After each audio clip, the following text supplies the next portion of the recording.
Folks, Black Star Network is here. Hold no punches. I'm real revolutionary right now. Support this man, Black Media. He makes sure that our stories are told. Thank you for being the voice of Black America, Roland. Stay black. I love y'all. All momentum we have now, we have to keep this going. The video looks phenomenal. See, there's a difference between Black Star Network and Black-owned media and something like CNN. You can't be Black-owned media and be scared. It's time to be smart. Bring your eyeballs home. You dig?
Today is Friday, September 13th, 2024. Coming up on Roland Unfiltered, streaming live on the Black Star Network. Haitian families in Springfield, Ohio, fear for their lives after racist claims, false racist claims spread against them, touted by Republican candidates Donald Trump and J.D. Vance. We'll talk to a reporter of the Haitian Times about this unsettling issue there in Springfield. Also, folks, Vice President Kamala Harris continues her post-debate campaign by stopping in the battleground state of Pennsylvania.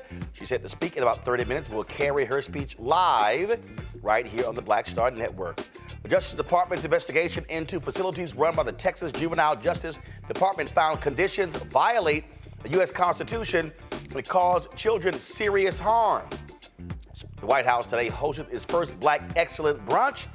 I was there and will certainly share what President Biden had to say.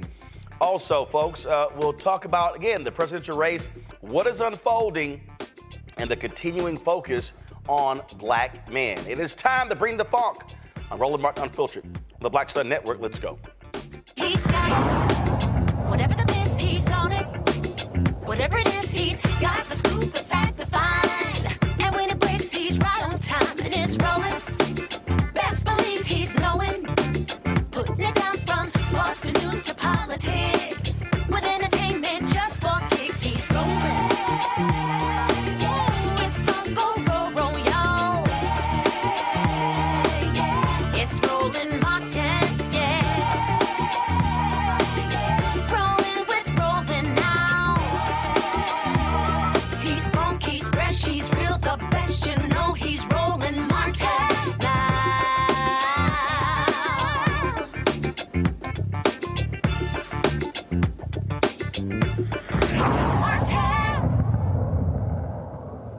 Folks, since the lie first surfaced about Haitian immigrants killing pets in Springfield, Ohio, some Haitian families have kept their children home from school for their safety. The lie is putting hardworking, innocent people in harm's way. In Springfield, officials there have made it very clear that these accusations are vicious lies. In response to recent rumors alleging criminal activity by the immigrant population in our city, we wish to clarify that there have been no credible reports or specific claims of pets being harmed, injured, or abused by individuals within the immigrant community. Additionally, there have been no verified instances of immigrants engaging in illegal activities such as squatting or littering in front of residents' homes. Furthermore, no reports have been made regarding members of the immigrant community deliberately disrupting traffic. Thank you. Now, today, 2 schools had to be evacuated as a result of threats made there as well. Folks, this is shameful, what is going on there. Haitian Americans across the country have been up in arms. There was a big news conference yesterday in New York City. Today, when we were at the White House, Karine Jean-Pierre, of course, who is Haitian American, talked about her proud heritage. And also, we're going to show for you what President Biden had to say about the attacks on Haitians as well. Joining me right now is Makovi Neal. She is the special projects editor at the Haitian Times. All right, Ms. Neal, so glad to have you here. So this is the thing that is unbelievable. We are watching in real time Republican candidates, Senator J.D. Vance. Oh, I'm getting phone calls from my constituents. as if these Haitian immigrants are not his constituents.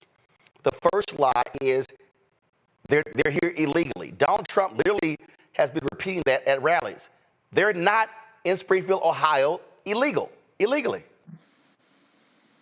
No. And that's the thing. It's funny that these claims came up just a few days before the first presidential debate and so close to the election, Roland. And it wasn't really surprising for us at the Haitian Times to really see it reach this level, because this type of rhetoric, we're used to it, right? We've felt it and dealt with it before in different places across this country. And I think for folks who don't know, I have to just do a quick primer on Haitians and Haitian Americans. We're about 1.5 million people in the U.S., okay? And we've been in the U.S. settling here for the past 50, 60 years. In the past few years, after the assassination of Jovenel Moïse, the exodus of Haitians from Latin America, we've had people land here under temporary protected status, okay, through the family reunification program and now the Biden humanitarian parole program to come here legally. So, that's the first lie, as you said. And a lot of towns like Springfield, they've wanted and needed a lot of our recent immigrants, not just Haitians, but people from all over the place. And so when you see cities like Springfield getting a boost from all this migrant labor and people are starting to see the effects of it, others are going to be mad. And so when you have MAGA, you have people online spewing whatever they can spew, it's natural for them to take that and try to continue to use it to distract us, right, from the election and to divide us. Unfortunately, it has real consequences, like the bum scares, the schools shutting down, and people literally feeling like they can't go to Walmart without having to deal with some sort of attack, right? And so that's where we are. Unfortunately, this is not unique to Springfield, Ohio. It might be getting coverage more than anywhere else, but this is not a unique situation. This type of thing has been happening all over the country in towns that are seeing more immigrants, more Black immigrants, right, come in without the proper resources to help them settle in here. Listen, I wrote an entire book called White Fear, How the Browning of America is Making White Folks Lose Their Minds. And that's exactly what's happening right now. White folks in Ohio, they're losing their minds. And so what you have is these white people who, in their mind, you hear it. We got housing issues. They're taking our jobs. They're taking our housing. First of all, Springfield, Ohio, you were dying. Yes. You were literally dying. Your tax base was dying. Jobs were lost. You had a housing crisis because you didn't have folks living there. And so Haitian immigrants looking for opportunity, all of a sudden, they come there. You have business owners who are saying, thank God folks arrived. And exactly. So now all of a sudden, and they're paying taxes. They're paying sales tax. They're buying goods and services. They're doing all of those different things. That is the reality. Mm-hmm. Mm-hmm. Yeah, and so it's really funny because we're actually headed to Ohio to have what we call community conversations with our communities, because there are so many new nascent Haitian communities popping up all over these heartland towns like Springfield, right? People are bypassing New York, Miami, Boston, our traditional enclaves, and going straight to places like Indiana, Springfield, and rural areas outside of Detroit and Michigan. And part of that, we got to say this here, one second. Part of that is because of the policies of President Biden, Vice President Harris, how manufacturing has been rebounding. And so those places, they're like, we're looking for workers. We're looking for people who can do the job. And so whether they're Haitian immigrants, whether they're Venezuelans, whether they are Mexican, whether they're from other countries, they're going where the opportunities are. And also cost of living is lower, and the ability to be able to get a job and work. That's what's going on. Mm-hmm. That's exactly what's going on. I mean, to your point about Springfield dying, I mean, we've seen the numbers. I've looked at the charts from BLS, the Bureau of Labor Statistics, every metric you could think of is just on the upswing from 4 years ago, and even more so compared to 10 years ago, as far as employment, how different industries are faring in there. So it's just really interesting that a lot of this rhetoric, right, the fake claims, the racist claims that we won't repeat, they have been swirling around online for a long time, right? And so I think this is where we have to recognize and do more work within our community when it comes to the impact of digital media, of virtual spaces where we're spreading these lies, right? These have been swirling around for a very long time. The bullying, the cyber bullying, the harassment, all of it, right? And because so many people picked it up, it ended up in J.D. Vance's mouth and then up on the debate stage, right? And unfortunately for some of us, we took that and amplified it further. So we have to be mindful about the fact that this is a strategy the right-wing Republicans have said, has been useful for them with things like DEI and critical race theory, right? And other progressive type of efforts where it starts out being attacked or some crazy rumor shows up somewhere on 4chan and it gets enough play and steamrolls online that it ends up on Truth Social and whatnot. And so I think we need to do a better job with our own communities about how to respond when we do hear and see things like this, right? So we can stop the letting these things just spread like wildfire and spreading the rumors, even if it's to express outrage and all of that, right? It would really be helpful to see our communities, our leaders pay more attention and advocate for something specific, right? In terms of action to help states, cities, municipalities, different local governments actually respond to the influx that they're getting. We know these people are coming. The manufacturing sectors, all of these employers said they wanted these people to come. So it shouldn't be a surprise to cities or be left up only to the cities to deal with these influxes. There should be a more comprehensive way to respond to immigration so that it's not just an issue of, okay, we're at the border, who comes in or out, who gets to come in, who has to stay. But once that person comes in, what is that experience going to look like for their neighbor, the teachers at the school, and vice versa, right? If we don't do that work to help people settle in and integrate, we're always going to have these issues. Well, look, certainly let us know when those community conversations will be taking place. We appreciate you joining us. Thank you so much. All right, folks. This is what that idiot Donald Trump had to say today. And if you want to see stupid, listen to this. No, I will. Maybe Springfield, maybe Aurora, maybe both. We'll go there. I can say this. We will do large deportations from Springfield, Ohio. Large deportations. We're going to get these people out. We're bringing them back to Venezuela. You know, he told Biden he's not accepting anybody back. They moved all their criminals, not all of them, but the rest are moving in now.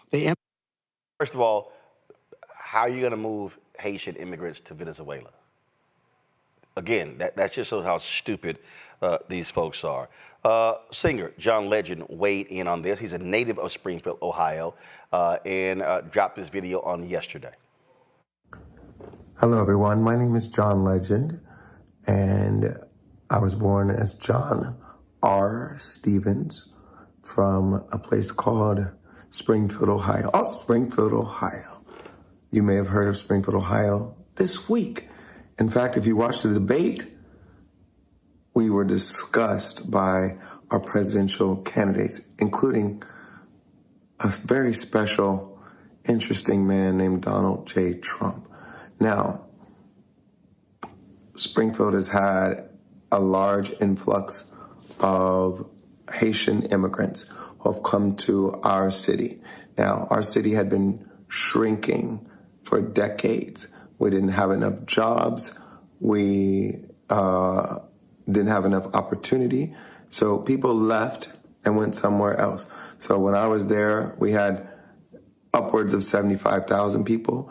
And in the last 5 years, we were down to like 60,000 people. But of late, during the Biden administration, there have been more jobs that opened up, more manufacturing jobs, more plants, factories that needed employees and were ready to hire people. So we had a lot of job opportunities, and we didn't have enough people in our town of 60,000 people to fill those jobs.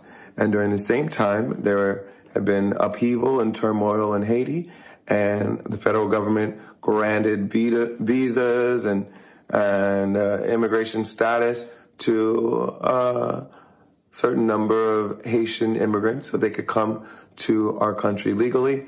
And our demand in Springfield for additional labor met up with the supply of additional Haitian immigrants. And here we are.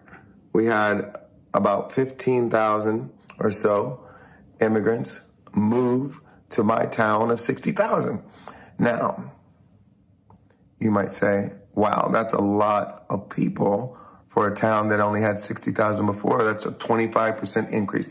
That is correct. So you might imagine there are some challenges with, integrating a new population, new language, new culture, new dietary preferences, all kinds of reasons why there might be growing pains, making sure there are enough services to accommodate the new larger population that might need bilingual service providers, et cetera, et cetera. So there are plenty of reasons why this might be a challenge for my hometown.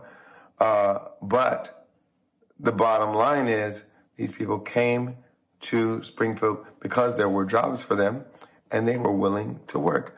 And they wanted to live the American dream, just like your German ancestors, your Irish ancestors, your Italian ancestors, your Jewish ancestors, your Jamaican ancestors, your Polish ancestors, all these ancestors who have moved to this country, maybe not speaking the language that everyone else spoke, maybe not eating the same foods, maybe having to adjust, maybe having to integrate, but all coming because they saw opportunity for themselves and their families in the American dream, and they came here to do that.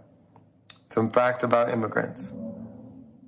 They usually do very well here. They are hardworking, they're ambitious, they commit less crime than native-born Americans, and they will assimilate and integrate in time, but it takes time. So I think all of us need to have the same kind of grace that we would want our ancestors to have when they moved here with our Haitian brothers and sisters who move here too. And nobody's eating cats. Nobody's eating dogs. We all just want to live and flourish and raise our families in a healthy and safe environment. How about we love one another? I grew up in the Christian tradition. We said to love our neighbor as we love ourselves and treat strangers as though they might be Christ.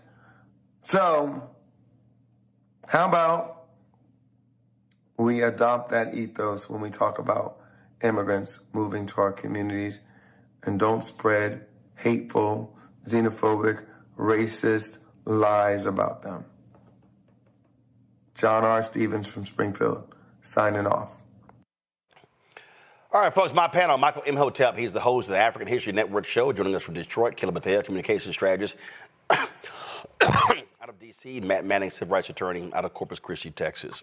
Folks, go to my iPad. This is a story that was in Reuters that shows you the population of Springfield and how it had fallen sharply since the 1970 census. You see, in 1960, 1970, the population of Springfield, Ohio, exceeded 80,000. Dropped 1980, further in 1990, further in 2000, further in 2010, further in 2020. In 2020, it dropped below 60,000 people. Now, based upon this chart, The last time the population of Springfield, Ohio was below 60,000 people was in the 1930s.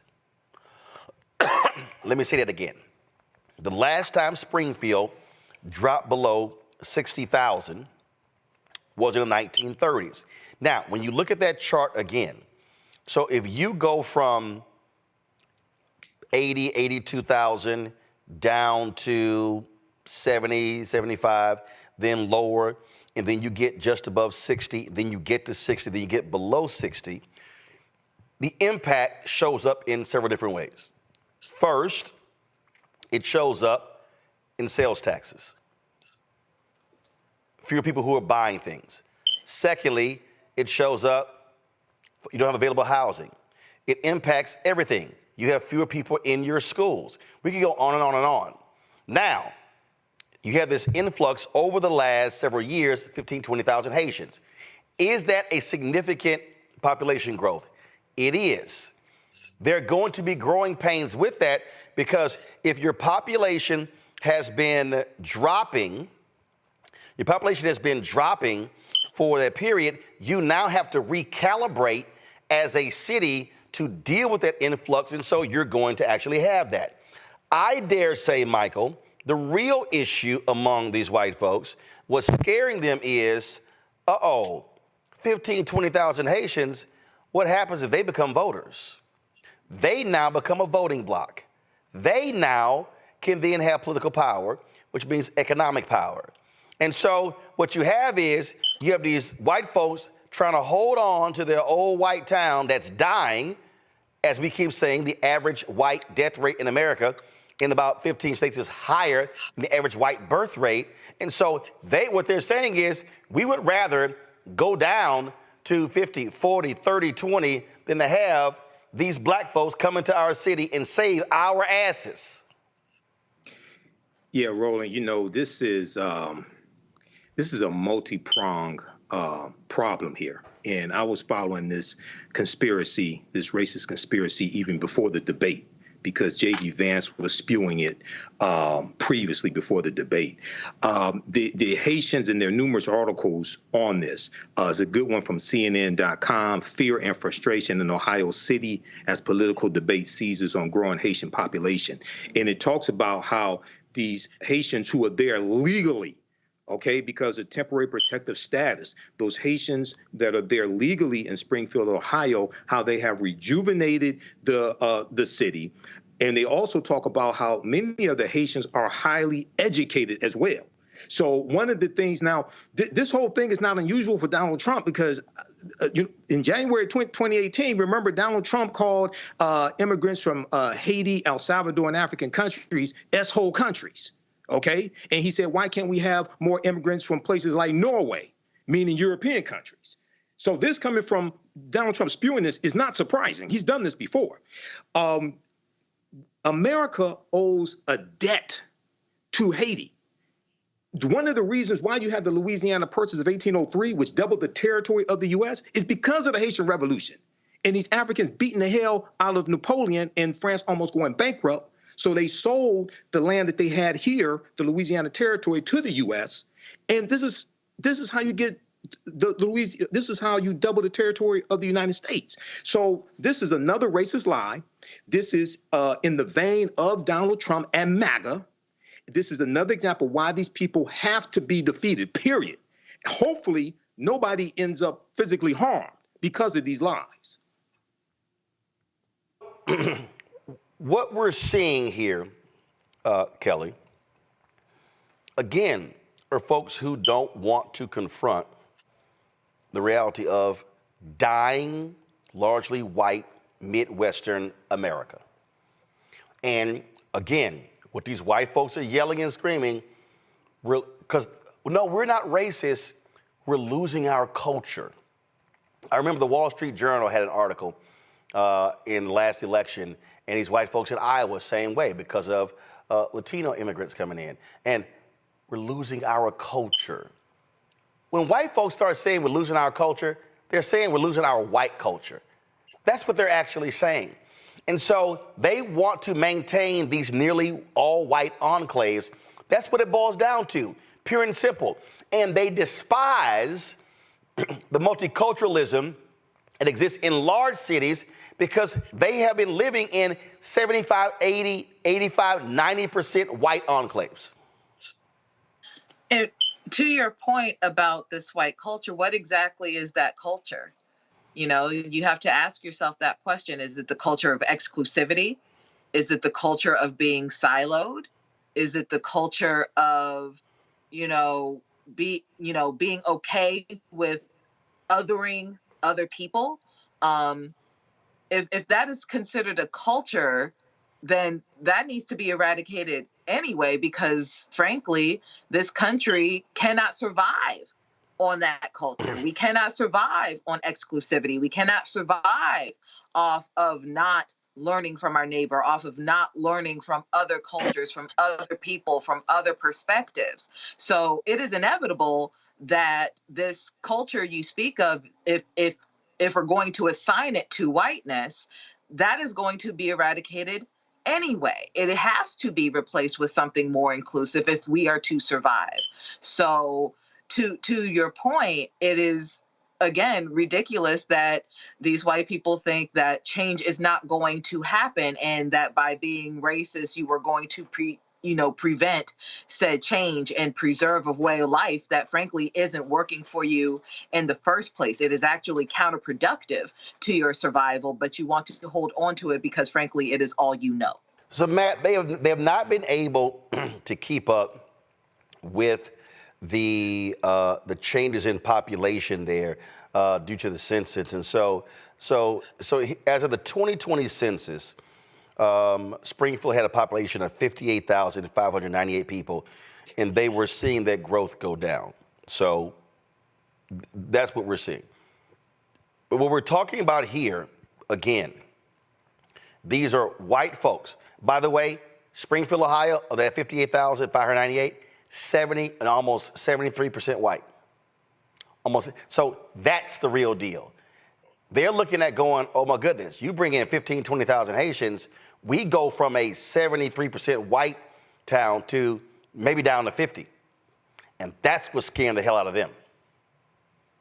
I think that's a very astute analysis. I can't even lie. I didn't consider that angle until you mentioned it.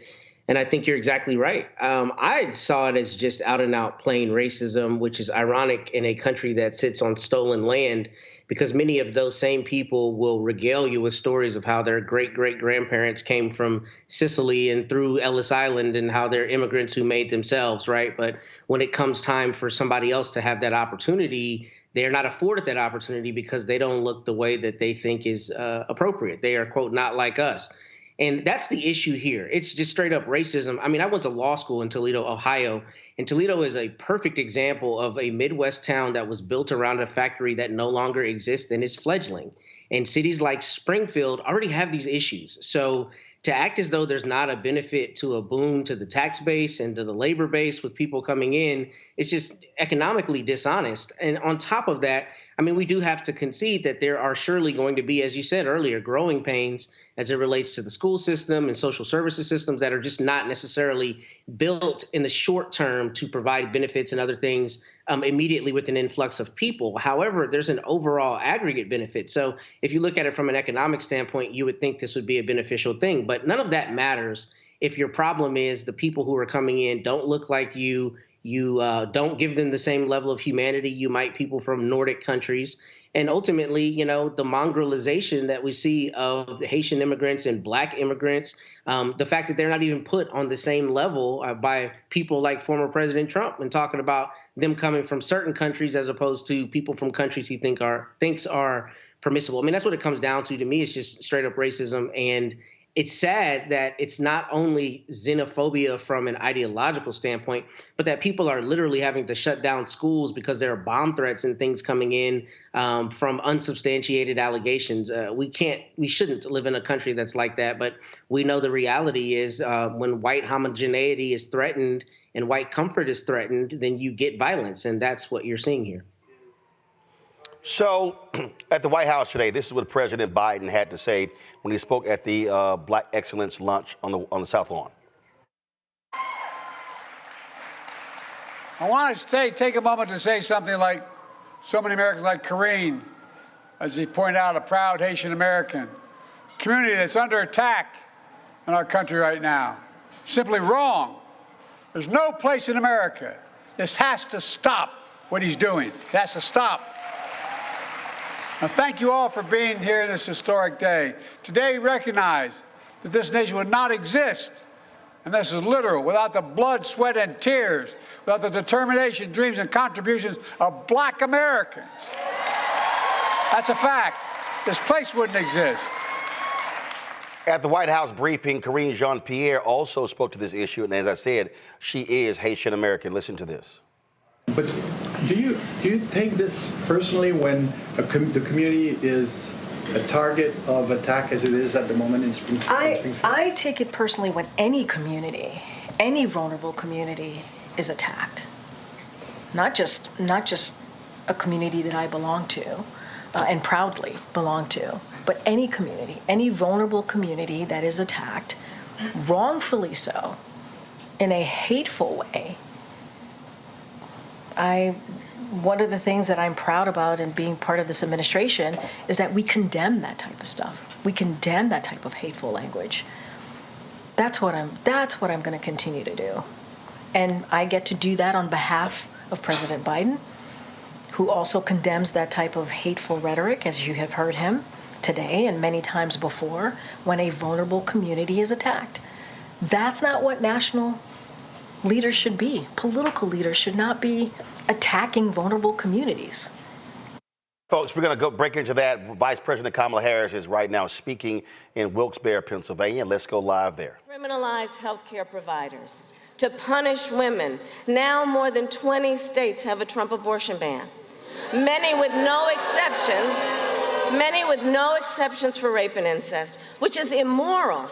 To tell a survivor of a violation to their body that they don't have a right to make a decision about what happens to their body next? That's immoral. And let us agree, one does not have to abandon their faith or deeply held beliefs to agree the government should not be telling her what to do. Not the government. And I will tell you, when Congress passes a bill to restore reproductive freedom, as President of the United States, I will proudly sign it into law. Proudly.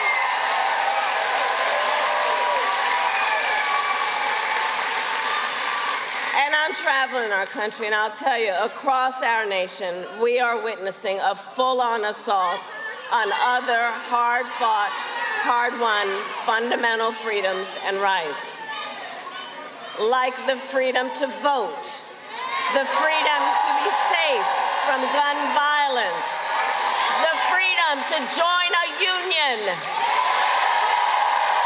and the freedom to love who you love openly and with pride.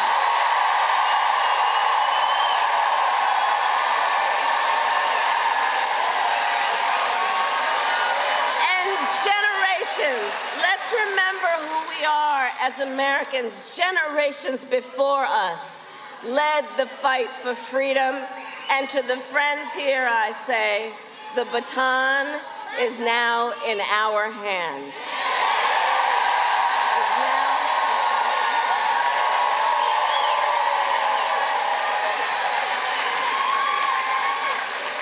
And so much is on the line in this election. We all know and remember, this is not 2016 or 2020. The stakes are even higher than they were then. Because 2 months ago, the United States Supreme Court essentially told the former president that he will effectively be immune no matter what he does if he gets back into the White House. Imagine Donald Trump with no guardrails. Imagine what that might mean. Right. He who has vowed if reelected he would be a dictator on day one. He who called for the, quote, termination of the Constitution of the United States. And let us be clear, someone who suggests we should terminate the Constitution of the United States of America should never again stand behind the seal of the President of the United States. Never again.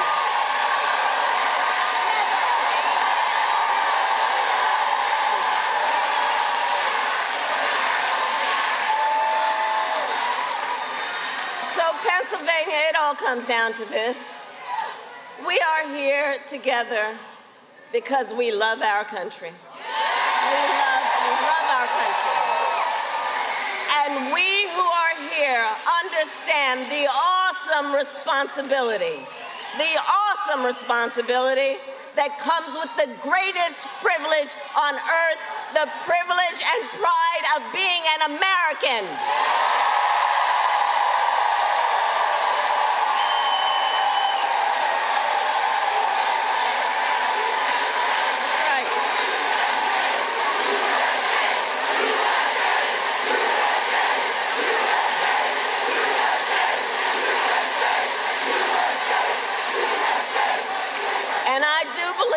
It is the highest form of patriotism to fight for the ideals of our country and to fight to realize the promise of America. So, Pennsylvania, 53 days until Election Day. And we know ours will be a tight race until the very end. We are the underdog. We are the underdog. Let's remember that and know that. When we know how they play, we know how they play. We are the underdog, and we have some very hard work ahead of us. But here's the thing. We like hard work. Hard work is good work. And with your help, we will win. We will win. Pennsylvania, today I ask you, are you ready to make your voices heard? Do we believe in freedom? Do we believe in opportunity? Do we believe in the promise of America? And are we ready to fight for it? And when we fight, God bless you, and God bless the United States of America.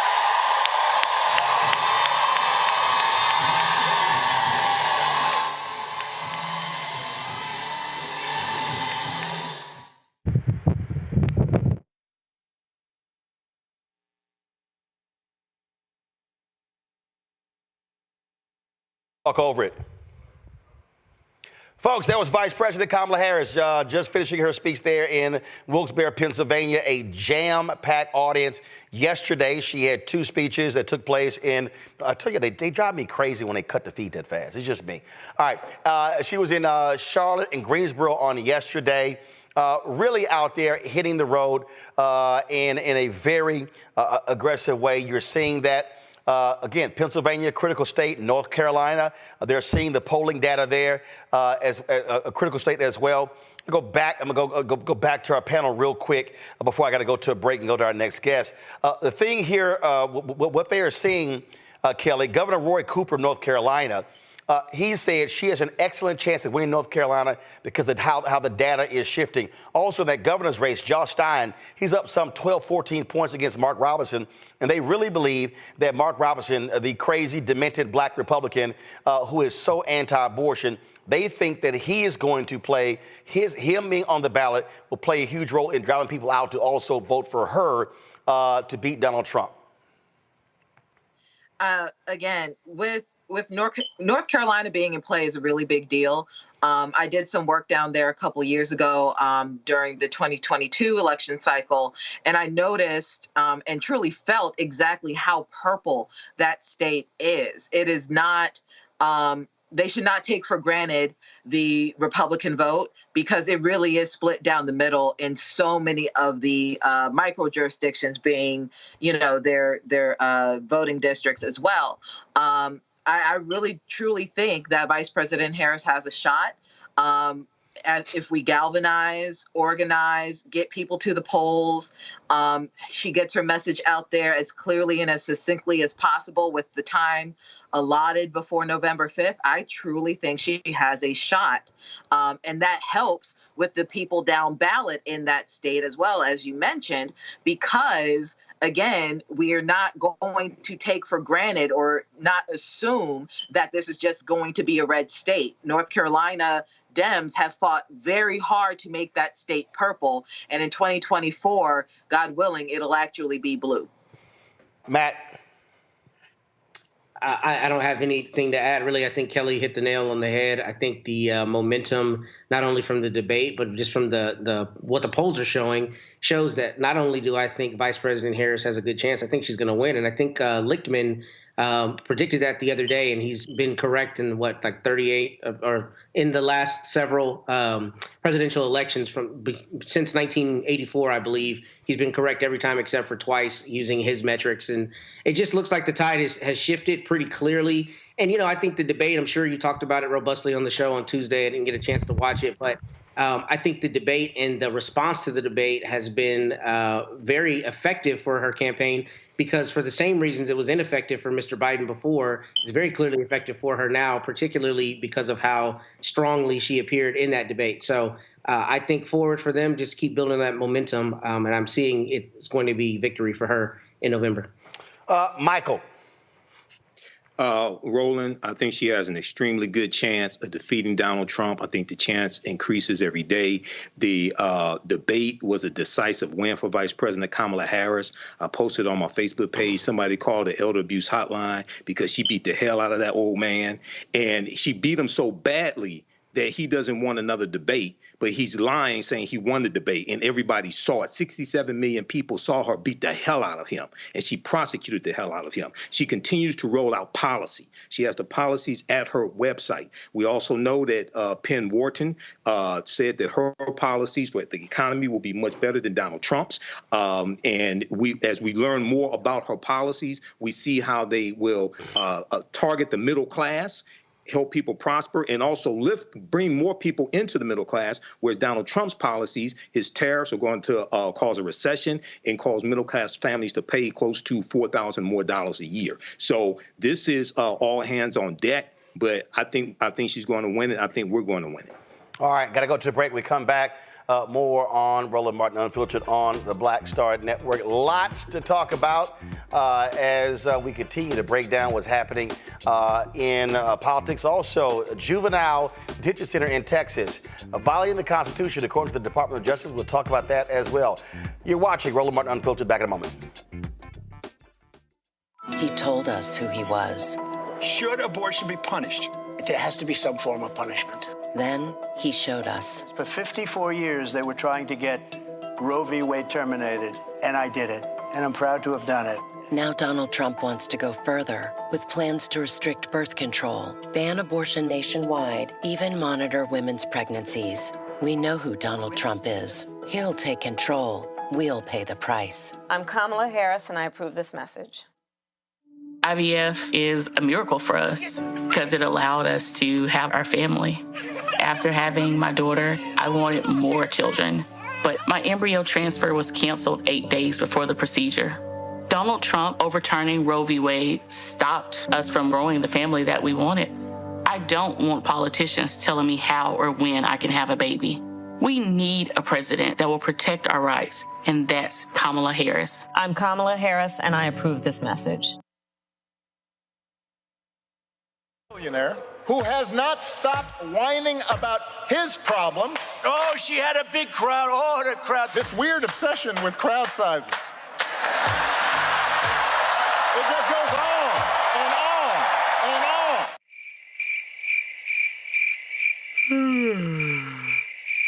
America's ready for a new chapter. We are ready for a President Kamala Harris. I'm Kamala Harris, and I approve this message.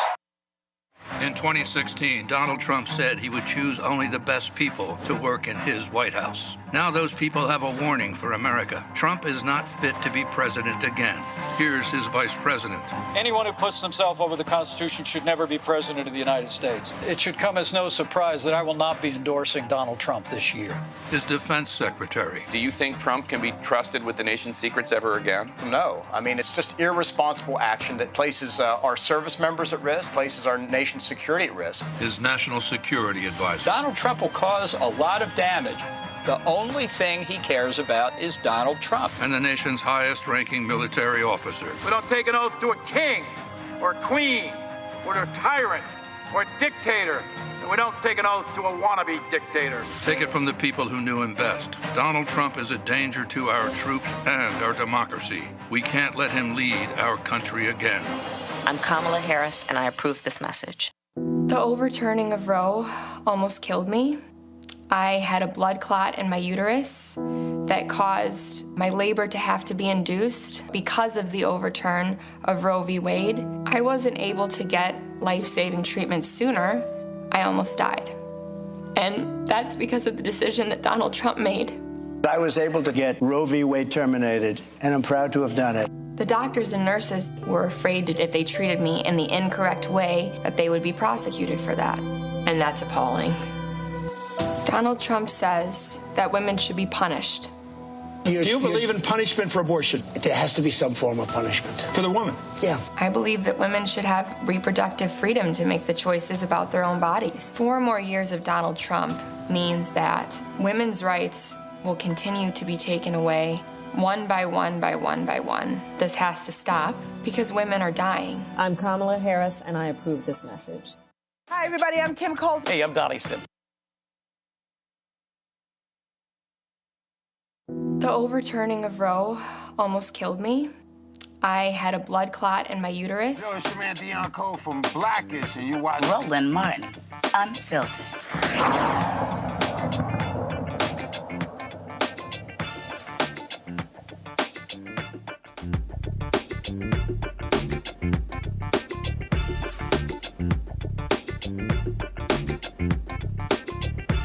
What's this next?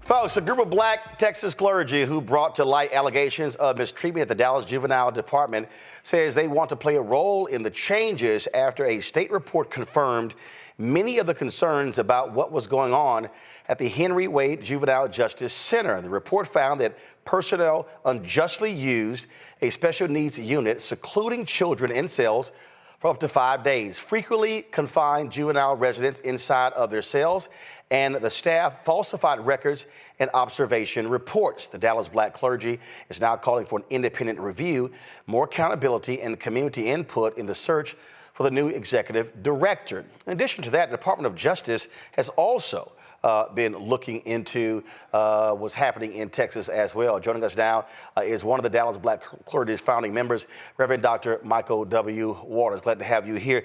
Doc, so the thing here is, look, you've got Governor Greg Abbott running around. You've got Lieutenant Governor Dan Patrick just extolling how wonderful and great things are in Texas. But you have a fundamental problem there, and they have been unwilling to address these issues, and that's why the DOJ has also been confronting it.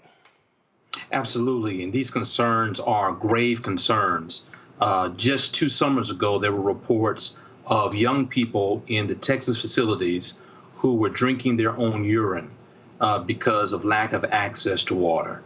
When you come to what we are experiencing right now in Dallas County, you have young people who were held for up to 5 days in a cell. Right now in our community, you can only keep a dog on a leash for 3 hours in a 24-hour day. And yet young people were kept in their cell for 24 hours a day for 5 days. That literally means that we are treating dogs better than children in Dallas County. And it is a shame before God. And so we, as the Dallas Black clergy, along with allies and colleagues in the fight of justice, are seeking to illuminate this issue and to hold those accountable who have harmed our children. Now, it was 3 years ago where the Department of Justice, go to my iPad, 3 years ago the Department of Justice announced their investigation into conditions at 5 juvenile facilities in Texas. You're talking about just in Dallas County. So it was 5 different centers where they were talking about there. And again, that was 3 years ago. And so on August 1st, they released their report. And this is from the Texas Tribune. Go back to my iPad. Justice Department finds Texas Juvenile Detention Centers violated youth offenders' rights. When you go through this particular story here, they found unconstitutional conditions at all 5 of the Texas juvenile detention facilities.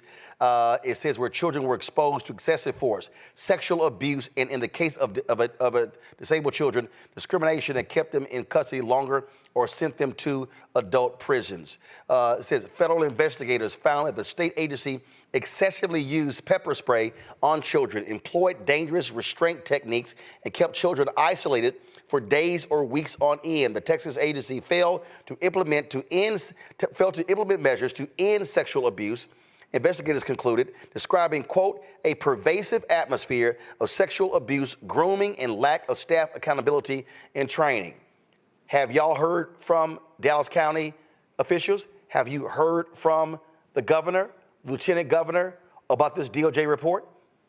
Actually, I was on that call when that report was released earlier last month, and we have not heard from officials in Austin, not from the governor, not from the lieutenant governor. Certainly, there are persons in Dallas County who have heard of the report and are supporting our efforts, certainly, to turn things around in our county.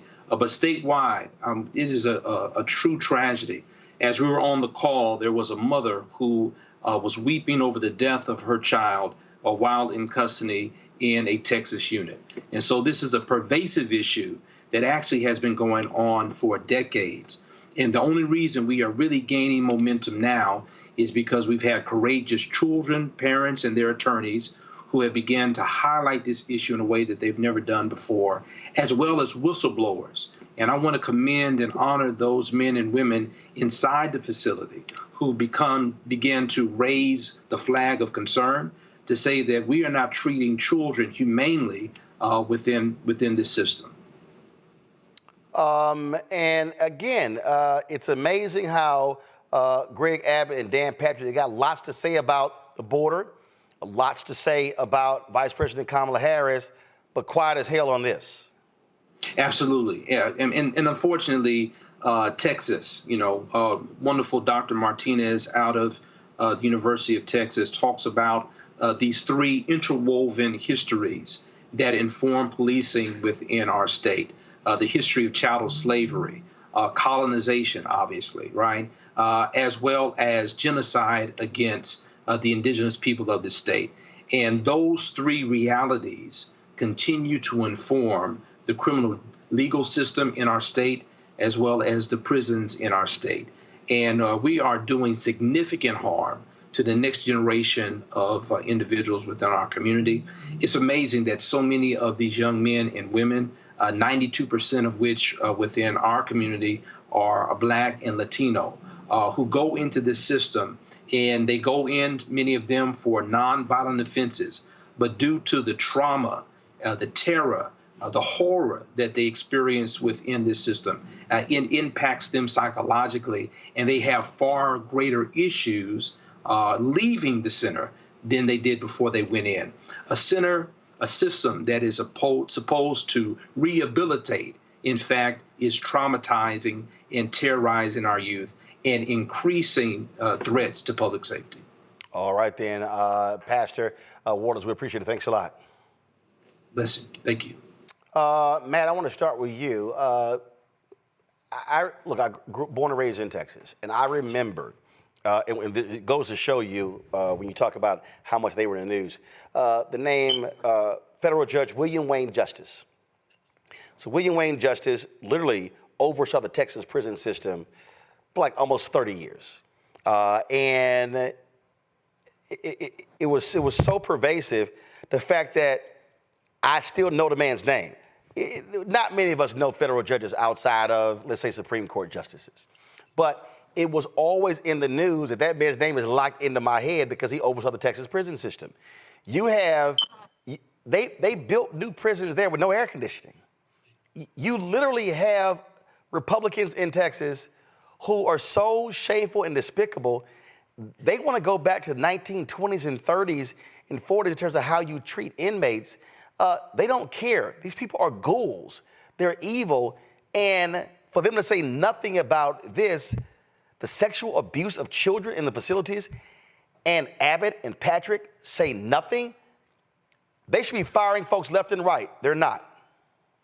No, and they don't care unless it involves a gun or a church or some political point to be made, or, arming teachers or some other asinine policy response to a sad, heinous thing that's happened, instead of making good policy decisions. I want to, include a few things in my response here that I think will give you context. I mean, you talk about no air conditioning. I am literally preparing to file a case where a woman died in a TDCJ facility, despite being diagnosed with a heat-related diagnosis, despite asking for water for several days, despite all the inmates pleading for her. TDCJ decided not to give her water. She died, and the reason is she died of a health-related complication. This is happening in Texas prisons, and you hit the nail on the head. I mean, you said it better than I could say it. They do not care about inmates.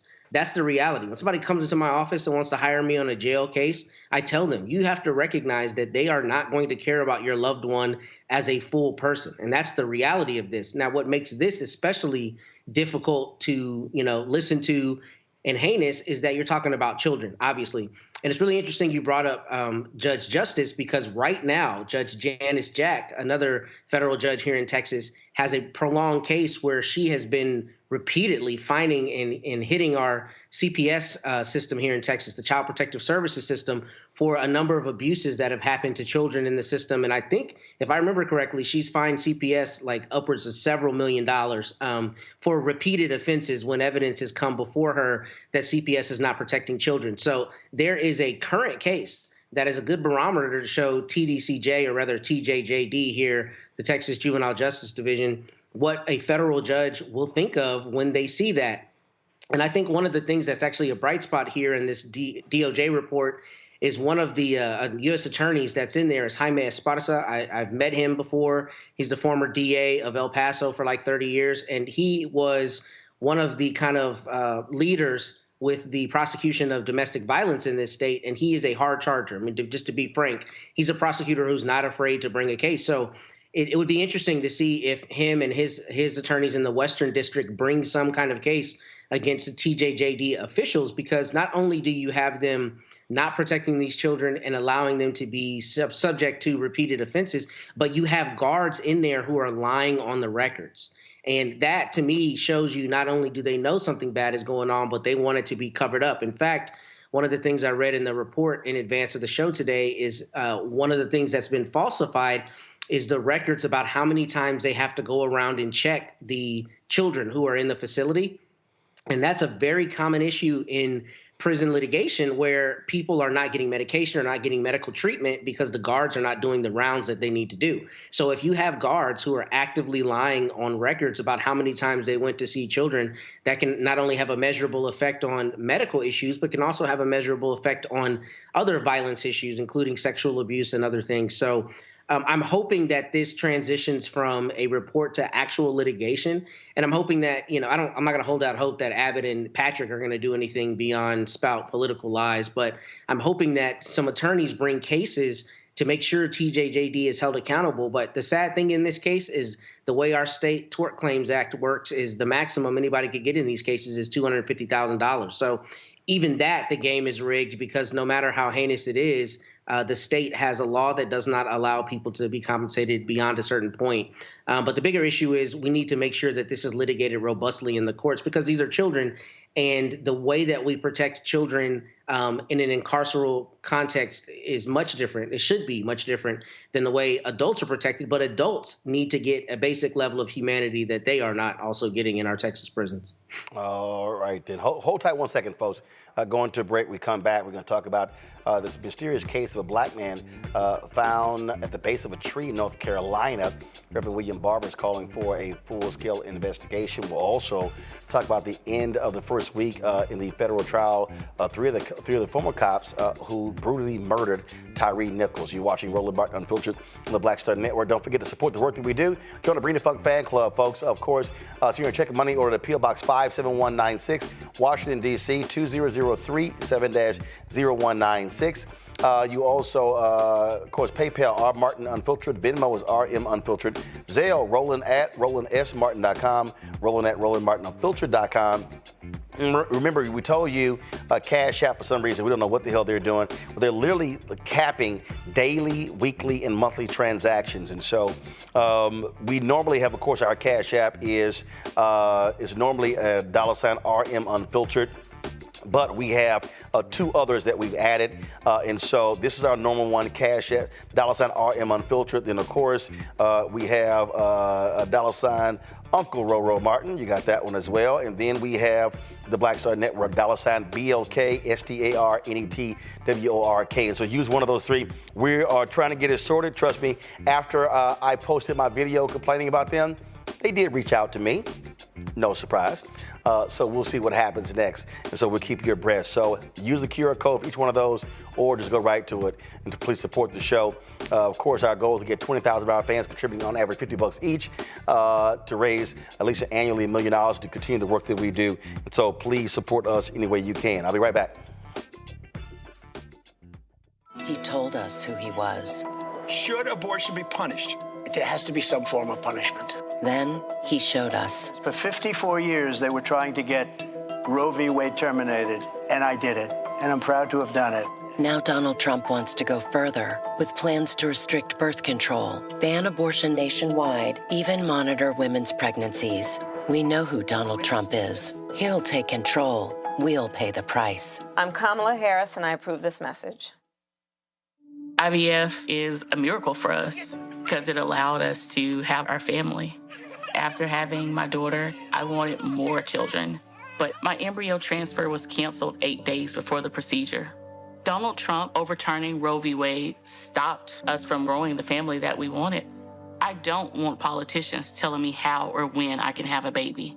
We need a president that will protect our rights, and that's Kamala Harris. I'm Kamala Harris, and I approve this message.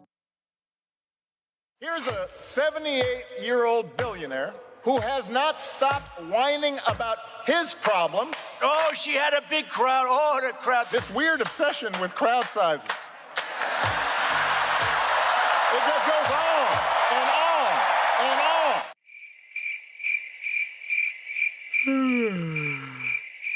America's ready for a new chapter. We are ready for a President Kamala Harris. I'm Kamala Harris, and I approve this message. In 2016, Donald Trump said he would choose only the best people to work in his White House. Now those people have a warning for America. Trump is not fit to be president again. Here's his vice president. Anyone who puts himself over the Constitution should never be president of the United States. It should come as no surprise that I will not be endorsing Donald Trump this year. His defense secretary. Do you think Trump can be trusted with the nation's secrets ever again? No. I mean, it's just irresponsible action that places our service members at risk, places our nation's security at risk. His national security advisor. Donald Trump will cause a lot of damage. The only thing he cares about is Donald Trump. And the nation's highest-ranking military officer. We don't take an oath to a king or a queen or to a tyrant or a dictator. We don't take an oath to a wannabe dictator. Take it from the people who knew him best. Donald Trump is a danger to our troops and our democracy. We can't let him lead our country again. I'm Kamala Harris, and I approve this message. The overturning of Roe almost killed me. I had a blood clot in my uterus that caused my labor to have to be induced because of the overturn of Roe v. Wade. I wasn't able to get life-saving treatment sooner. I almost died. And that's because of the decision that Donald Trump made. I was able to get Roe v. Wade terminated, and I'm proud to have done it. The doctors and nurses were afraid that if they treated me in the incorrect way, that they would be prosecuted for that. And that's appalling. Donald Trump says that women should be punished. Do you believe in punishment for abortion? There has to be some form of punishment. For the woman? Yeah. I believe that women should have reproductive freedom to make the choices about their own bodies. 4 more years of Donald Trump means that women's rights will continue to be taken away one by one by one by one. This has to stop because women are dying. I'm Kamala Harris, and I approve this message. Boy, Earthquake. And you're tuned in to Roland Martin, Unfiltered.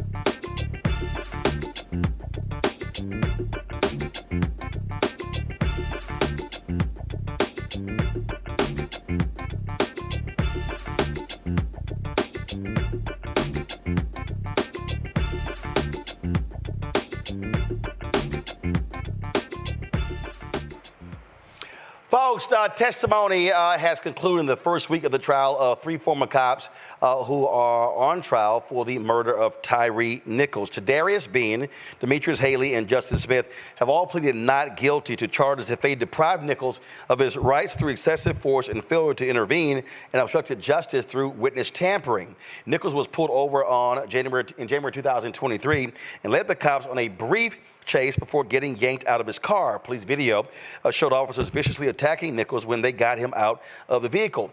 Today, the families of Tyre Nichols, Sonia Massey, and Breonna Taylor joined the attorney Ben Crump here at the Congressional Black Caucus addressing the issue of systemic police reform in this country. Crump expressed extreme disappointment for what he said was a lack of substantial changes despite numerous instances of police brutality across the country.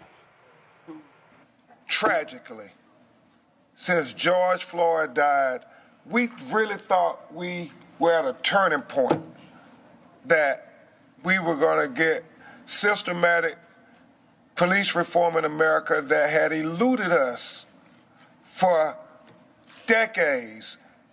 We hadn't had systematic police reform in the United States of America since Lyndon Baines Johnson Great Society legislation in the 1960s.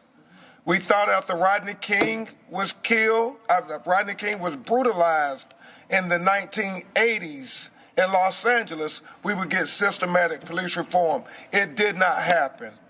We thought surely after Michael Brown and Ferguson, hands up, don't shoot, that we would get systematic police reform in America. It didn't happen.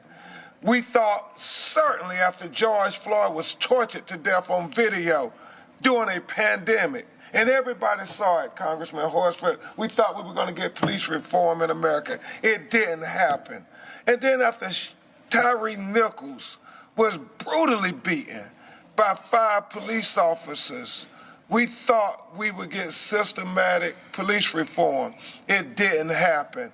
And I can only fathom, had we got that reform, how many families up here, like Sonia Massey and others, would have been spared their loved one becoming another hashtag. It is an urgent call. An urgent call. How many more exhibits, America, do we have to give you before we say we have to have some reform on these officers? If we would have had the National Registry, Sonia Massey's family would not have lost her just because she was a black woman having a mental health crisis, because that officer who had been in 6 police departments in 4 years would not have been on the force, and he would not have had the ability with a gun and a badge to shoot Sonia Massey in her face after she said, "I rebuke you in the name of Jesus." Now, folks, this is another story which is absolutely crazy. So people were emailing this here. And so Javion McGee is a trucker out of Chicago who was found at the base of a tree in North Carolina. This video has gone viral, and so we want to play this video for you. Check this out. Hey y'all, I would have never thought I had to make this kind of post on my TikTok, but my family desperately needs your help. This is my little cousin, Javion McGee. He's from Chicago, Illinois. He was 21 years old and would have been 22 in a few weeks.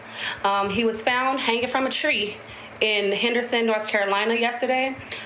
He drove trucks, so that was his reason for even being out there. The police officers are trying to say that he went to Walmart and purchased a rope and hung himself. We obviously don't believe that, and we are just asking for your help to push his story out there. This isn't covered on any local platforms. No news stations, radio, none of that. So we're trying to push it out there. We really need your help. The police officers in the coroner's office are giving us a hard time, not allowing his mom to identify the body. At one point, they told her she can't identify the body due to COVID. And then the next day, today, they told her the father has to give her permission for that, which he said that he would. She asked if they could send her pictures at least. They told her yes, and then turned around and told her, oh, I don't think that you want to see your son like that. Come on. Like, this is just very devastating for my family, and we really need to push this story out there. So if y'all could please repost this video, keep saying his name, Javion McGee, hashtag justice for Javion, and we are gonna fight for him, and we are standing behind my cousin 100%, and they're not getting away with this. So please, share this video. Thank you. Now, folks, just a few moments ago, Reverend Dr. William Barber sent me this statement here. He is calling for a thorough investigation into his death. The death of a young person is hard and painful enough, but in this circumstance, we must have truth and transparency. Hanging, whatever the cause, is not a form of death that can be easily dismissed, particularly here in the South, where it has been used as a weapon of terror against black families for generations. I join attorneys Daniels and Merritt, of course, as they seek transparency, truth, and justice for Javion McGee and his family.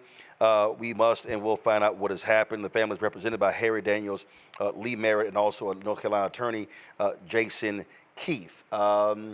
When you look at what Ben Crump talked about there, I'm going to go back to our panel here, and I'm going to start with you, Matt.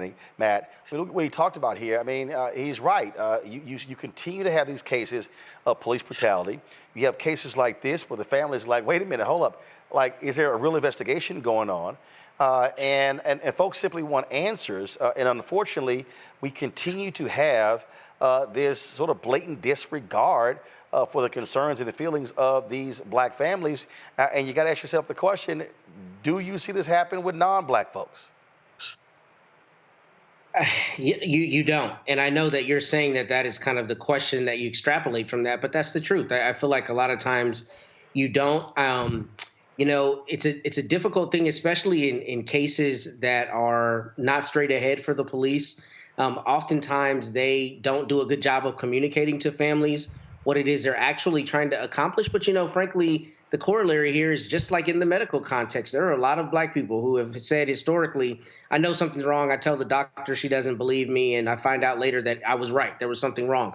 The same is true with a lot of these cases. And sometimes the police, you know, in my experience as a prosecutor, a lot of times they get a very simple, myopic view on a case, and they will not go beyond that simple, myopic view. And when it relates to black people, particularly something like Javion McGee, right? The family says, we know him. He is not the kind who would do this. They don't start with that premise. They start with the easy decision, which is, you know, we believe he went to Walmart and bought a rope. And here's the reality. Sometimes the evidence will bear that out. But oftentimes police, when dealing with black families, at least in my experience, will start with the premise that either there wasn't a crime or that what the family is telling them is not correct and won't work from the standpoint of perhaps it's true.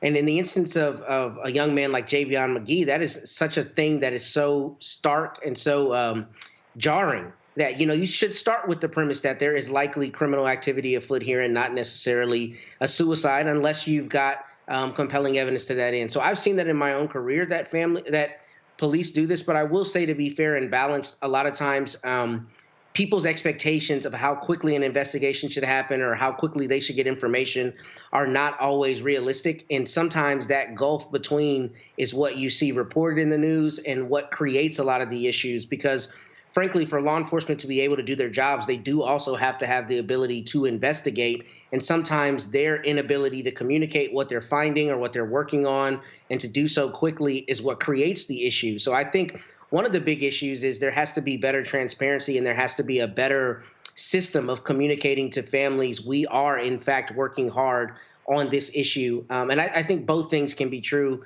But I have seen that police often do not take Black families' complaints at face value and investigate those with the idea that, in fact, there may be something criminal afoot.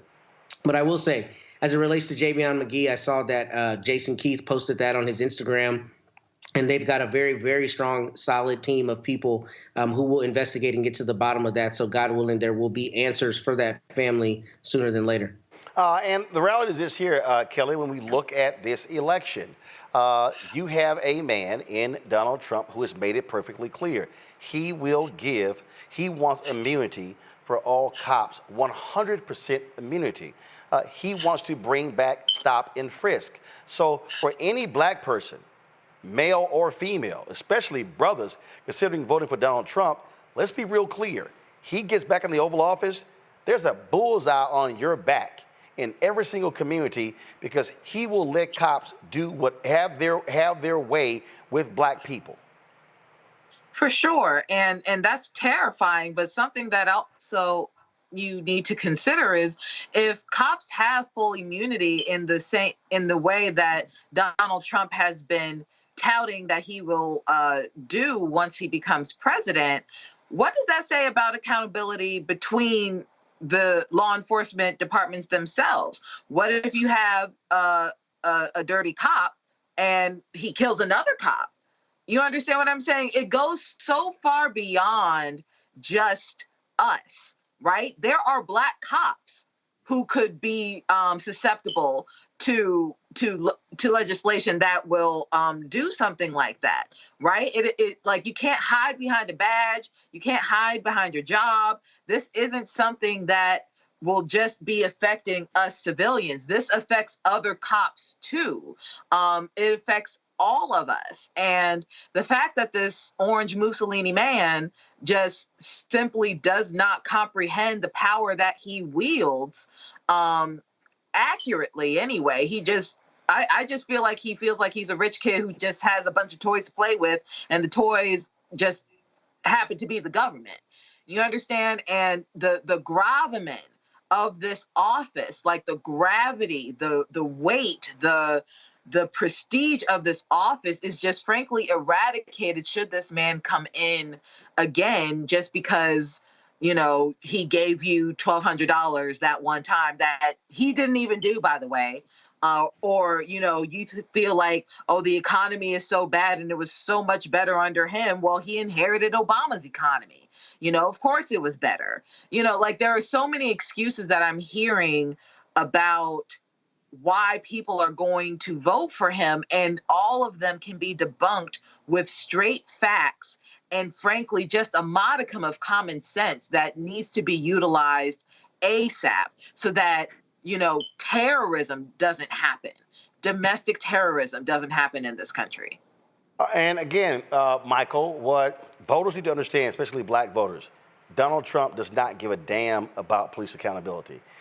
Remember, his Justice Department, they wanted to pull back on consent decrees. And so folks can sit here and dance around this stuff and play games with it. When he is openly talking about bringing back stop and frisk, that right there is a non-starter. No one should be remotely consider voting for this fool. Well, any Black person considering voting for Donald Trump needs to have their head examined.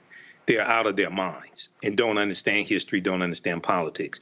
Donald Trump in April 2024 said he would give police 100% immunity from criminal prosecution for doing their job. When he was at the National Association of Black Journalists and He was Rachel Scott asked him about Sonia Massey. They asked him about Sonia Massey. He didn't have a good answer about what would happen to the officer who shot and killed Sonia Massey. Okay, and when you look at this, you have Attorney Benjamin Crump there. We know the George Floyd Justice and Policing Act passed the House of Representatives by a vote of 220 to 212. No Republicans voted for the bill. It was Senator Tim Scott who blocked it. But what people have to understand is a lot of white people in this country think the police department is working just the way it's supposed to work. And now you have attack ads that Republicans have launched attacking Vice President Kamala Harris for saying the protests during when the protests were happening after the killing of George Floyd. She said, these were peaceful protesters. The majority of the protests were peaceful, even though you did have, some fires here and there to take place. The majority of the protests were peaceful. A different approach has to be taken with this, okay? Because a lot of the majority of the people in the House and the Senate that got to vote for a bill that reforms police are white. And they represent a lot of white people that think things are just fine right now. You got to talk about the white people who have been unjustly shot and killed by police as well. Elevate those stories. Bring those white crying mothers into Senate hearings. Have them testify. Bring those pictures of those white people unjustly killed by white people as well. The way that they're approaching this, if you just make this a black thing, you're going to lose, because most of the people who vote for this are white. They represent constituents who think, a lot of them think everything is just fine the way it is. So we will continue to see what happens there. Let's go to Michigan, where a former Michigan officer who assaulted a black man in custody will spend 366 days behind bars. Matthew Rodriguez pled guilty to using unreasonable force against 19-year-old Jaquan Smith while processing him at the Warren City Jail in the fingerprint room in June 2023. Rodriguez also admitted to making false statements about the incident. Court documents state Smith was not physically resisting arrest or attempting to escape. And here we go. Got to go to a break. We come back. We're going to tell you about the settlement in the lawsuit dealing with the Fearless Fund. And we'll discuss that and more right here on Roland Unfiltered on the Black Star Network. He told us who he was. Should abortion be punished? There has to be some form of punishment. Then he showed us. For 54 years, they were trying to get Roe v. Wade terminated, and I did it, and I'm proud to have done it. Now Donald Trump wants to go further with plans to restrict birth control, ban abortion nationwide, even monitor women's pregnancies. We know who Donald Trump is. He'll take control. We'll pay the price. I'm Kamala Harris, and I approve this message. IVF is a miracle for us because it allowed us to have our family. After having my daughter, I wanted more children, but my embryo transfer was canceled 8 days before the procedure. Donald Trump overturning Roe v. Wade stopped us from growing the family that we wanted. I don't want politicians telling me how or when I can have a baby. We need a president that will protect our rights, and that's Kamala Harris. I'm Kamala Harris, and I approve this message. Here's a 78-year-old billionaire who has not stopped whining about his problems. Oh, she had a big crowd. Oh, the crowd. This weird obsession with crowd sizes. It just goes on and on and on.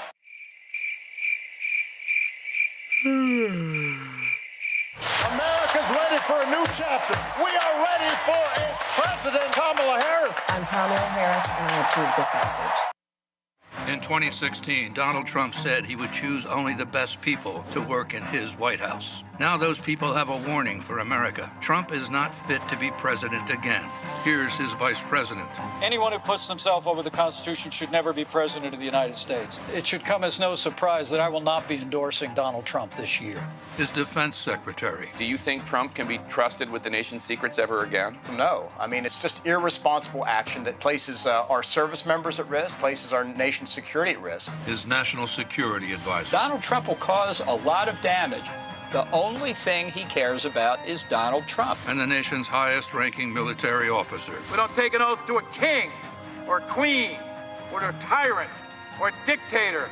And we don't take an oath to a wannabe dictator. Take it from the people who knew him best. Donald Trump is a danger to our troops and our democracy. We can't let him lead our country again. I'm Kamala Harris, and I approve this message. The overturning of Roe almost killed me. I had a blood clot in my uterus that caused my labor to have to be induced because of the overturn of Roe v. Wade. I wasn't able to get life-saving treatment sooner. I almost died. And that's because of the decision that Donald Trump made. I was able to get Roe v. Wade terminated, and I'm proud to have done it. The doctors and nurses were afraid that if they treated me in the incorrect way, that they would be prosecuted for that. And that's appalling. Donald Trump says that women should be punished. Do you believe in punishment for abortion? There has to be some form of punishment. For the woman? Yeah. I believe that women should have reproductive freedom to make the choices about their own bodies. 4 more years of Donald Trump means that women's rights will continue to be taken away one by one by one by one. This has to stop because women are dying. I'm Kamala Harris, and I approve this message. I am Tommy Davidson. I play Oscar on Proud Family, Louder and Prouder. Right now, I'm rolling with Roland Martin, unfiltered, uncut, unplugged, and undamn believable. You hear me?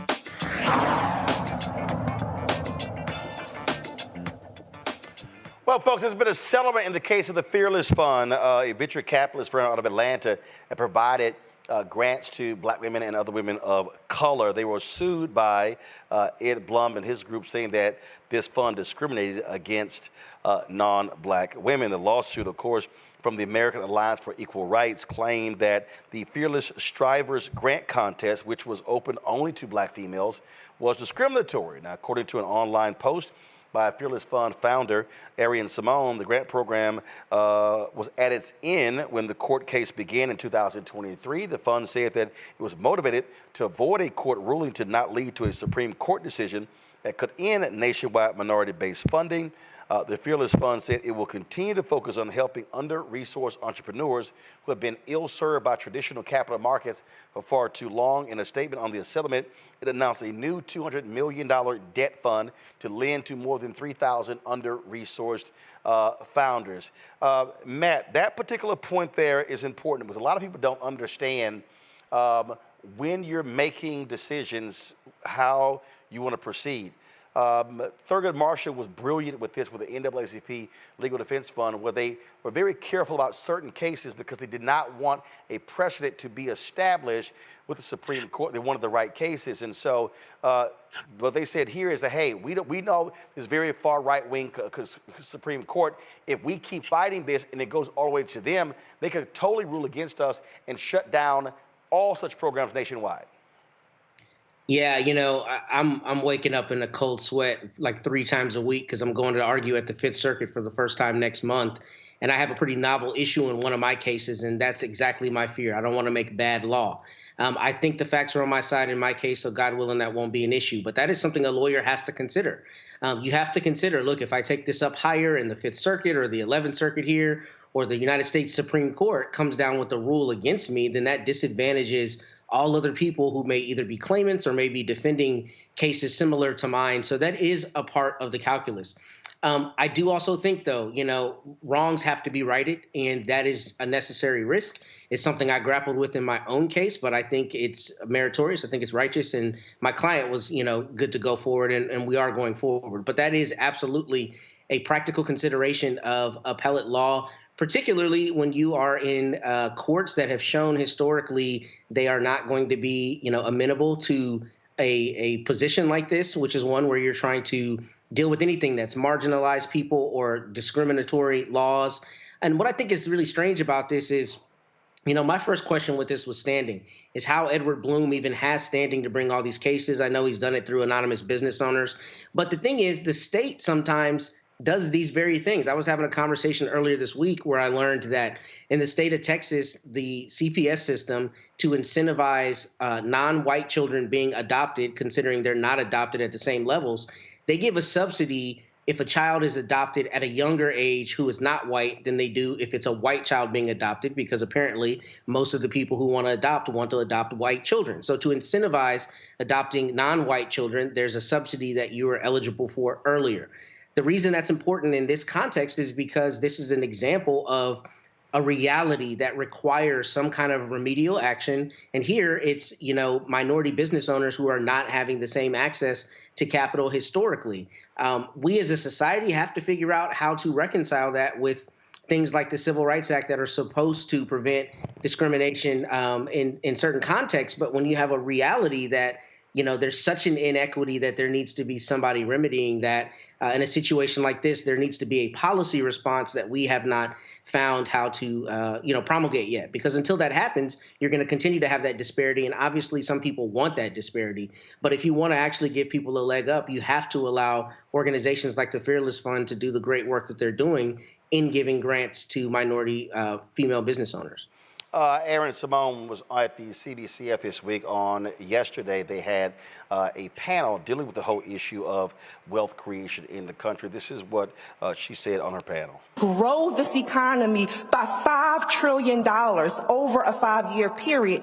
If we get rid of discrimination, why? Because it distorts the market and it causes it to underperform. So it's in our economic interest, but to Michael's point earlier, we've got to have an economic and moral conversation.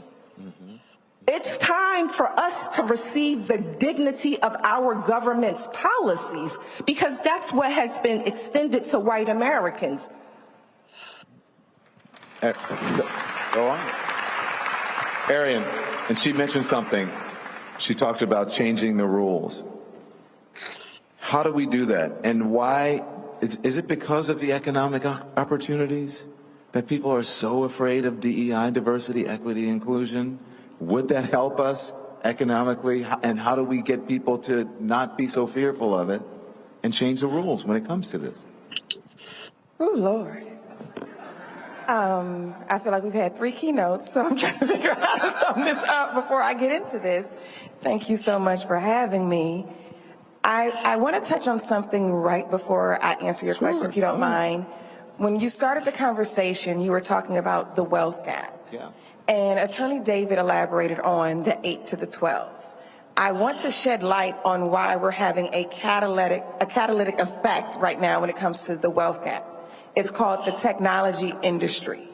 It's the world's largest wealth-producing industry, and it is funded by venture capitalists. The venture capital and private equity industry is a $62 trillion industry. And the largest investors are pension funds. Pension funds are made up of teachers, firefighters, police officers, and many more. Many careers that have people of color at the backbone of those industries. Sounds similar to something before 1865 when I'm about to break this down. So you have the pension funds right here. And then the money goes up to the VC industry, that's $62 trillion. That's controlled by 92% white male. And then that money goes all the way up to the white startups that make these tech companies. And very rarely does it make a full circle impact. So I wanted to explain that because the tech industry is what's making this wealth gap get even larger and larger at a very, very rapid rate. So I wanted to definitely give that clarification. And when you talk about diversity, equity, and inclusion, to answer your question, no one should back away from the term of it. No one should back away from anything, because diversity is just good business. The U.S. economy is made up of over 50% small businesses. And when you disrupt the access to capital to small businesses, you are in essence disrupting the whole entire U.S. economy from a macro standpoint. So DEI needs to stay and not die, and everybody needs to just stand strong. Mahalet, I'm going to let you get in, but there's something I just... Kelly, that she said I think is critically important when she talked about pension funds. And what I keep saying to black folks is that we're trying to change stuff from the top with venture capitalists. No, the money's coming from down here. That's public workers. And so what needs to happen is the organization and the mobilization of public workers saying, yeah, y'all not going to take our money and just invest it. We're going to demand stuff on the front end and not wait until you already have received our money and you keep giving it to white folks. Exactly. And to your point, I believe this is where unions come into play and why they're so important. And when you see these union strikes, when you see people being disenfranchised because they want to be in a union, they want to build a union, and they are being blocked by their employers for whatever reason, this all, is connected. It all makes sense. And when we finally understand our collective bargaining power, I think we're really going to make some substantive changes as far as what we were talking about in that clip. Michael. Roland, I'm glad, 2 quick points I want to make. I'm glad you brought up pension funds, because I remember back a few years ago when you hosted the State of Black America, one of the things Reverend Al Sharpton talked about is how money managers will take pension fund dollars, our pension fund dollars, and loan it to business developers. The business developers would then come into our communities and gentrify us out of our own communities with our pension fund dollars. But also, we can also choose different areas and investments that our pension fund dollars are invested into as well. A lot of us don't know that we can do that. Secondly, the person that spoke before, Ariane Simone, she talked about $5 trillion and how closing loopholes and gaps in policies, the U.S. economy can grow by $5 trillion. That was a study by Citigroup Bank a few years ago that talked about how the U.S. economy had lost $16 trillion over a 20-year period of time because of racism. And they specifically stated that about $13 trillion in business revenue never flowed into the U.S. economy because African-American entrepreneurs could not access bank loans. They talked about how black workers have lost $113 billion in potential wages over the past 2 decades because they could not get a college degree. Black people could not get a college degree. And lastly, they talked about how the housing market lost $218 billion in sales because black applicants could not get home loans. Well, Vice President Kamala Harris, when we look at policy, $50,000 tax cut for new businesses, that's something that we can take advantage of. And then also when she talks about 3 million new homes being built in her first 4 years in office, that also addresses housing and a generational wealth, having an asset to pass on to future generations as well for African Americans. So all of this is connected to policy, which is connected to who the hell you vote for. Once again, if you're black and you're thinking about voting for Donald Trump, you need to have your head examined. You don't even understand that you don't understand. What I also want to do is I want to play for you a couple of more items here from that particular town hall, and because it was dealing with wealth creation. And I'm going to talk more about this in an expansive way on Monday, but just go ahead and give me 1 second. Let me go ahead and cue this up. Give me 1 second, y'all. So I wasn't going to go to this, but what the hell? I'm going to go ahead and play it. Let's see here.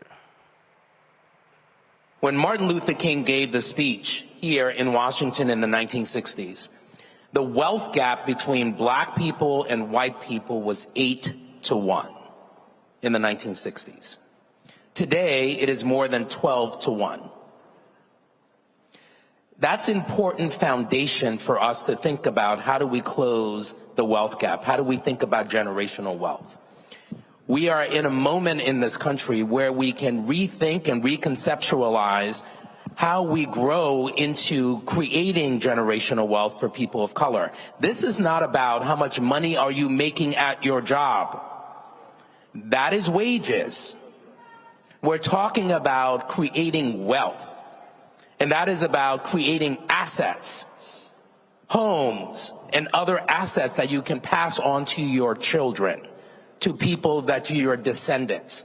And that's what we have to think about in this conversation of generational wealth. When you say from a moment of, talk about from a place of aspiration, I want us all to think about how we look at our young people and talk to them about financial literacy.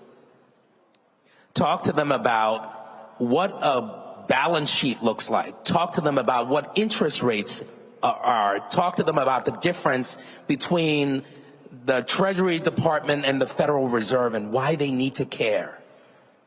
Because the other families are talking to their kids about interest rates. They're talking to their kids about creating bank accounts. And we need to do the same thing if we want to create and close this generational gap, this wealth gap that unfortunately continues to increase. So I think that's where I would want people to focus on and start thinking about, because yes, we can pass all the laws and all the regulations that we want.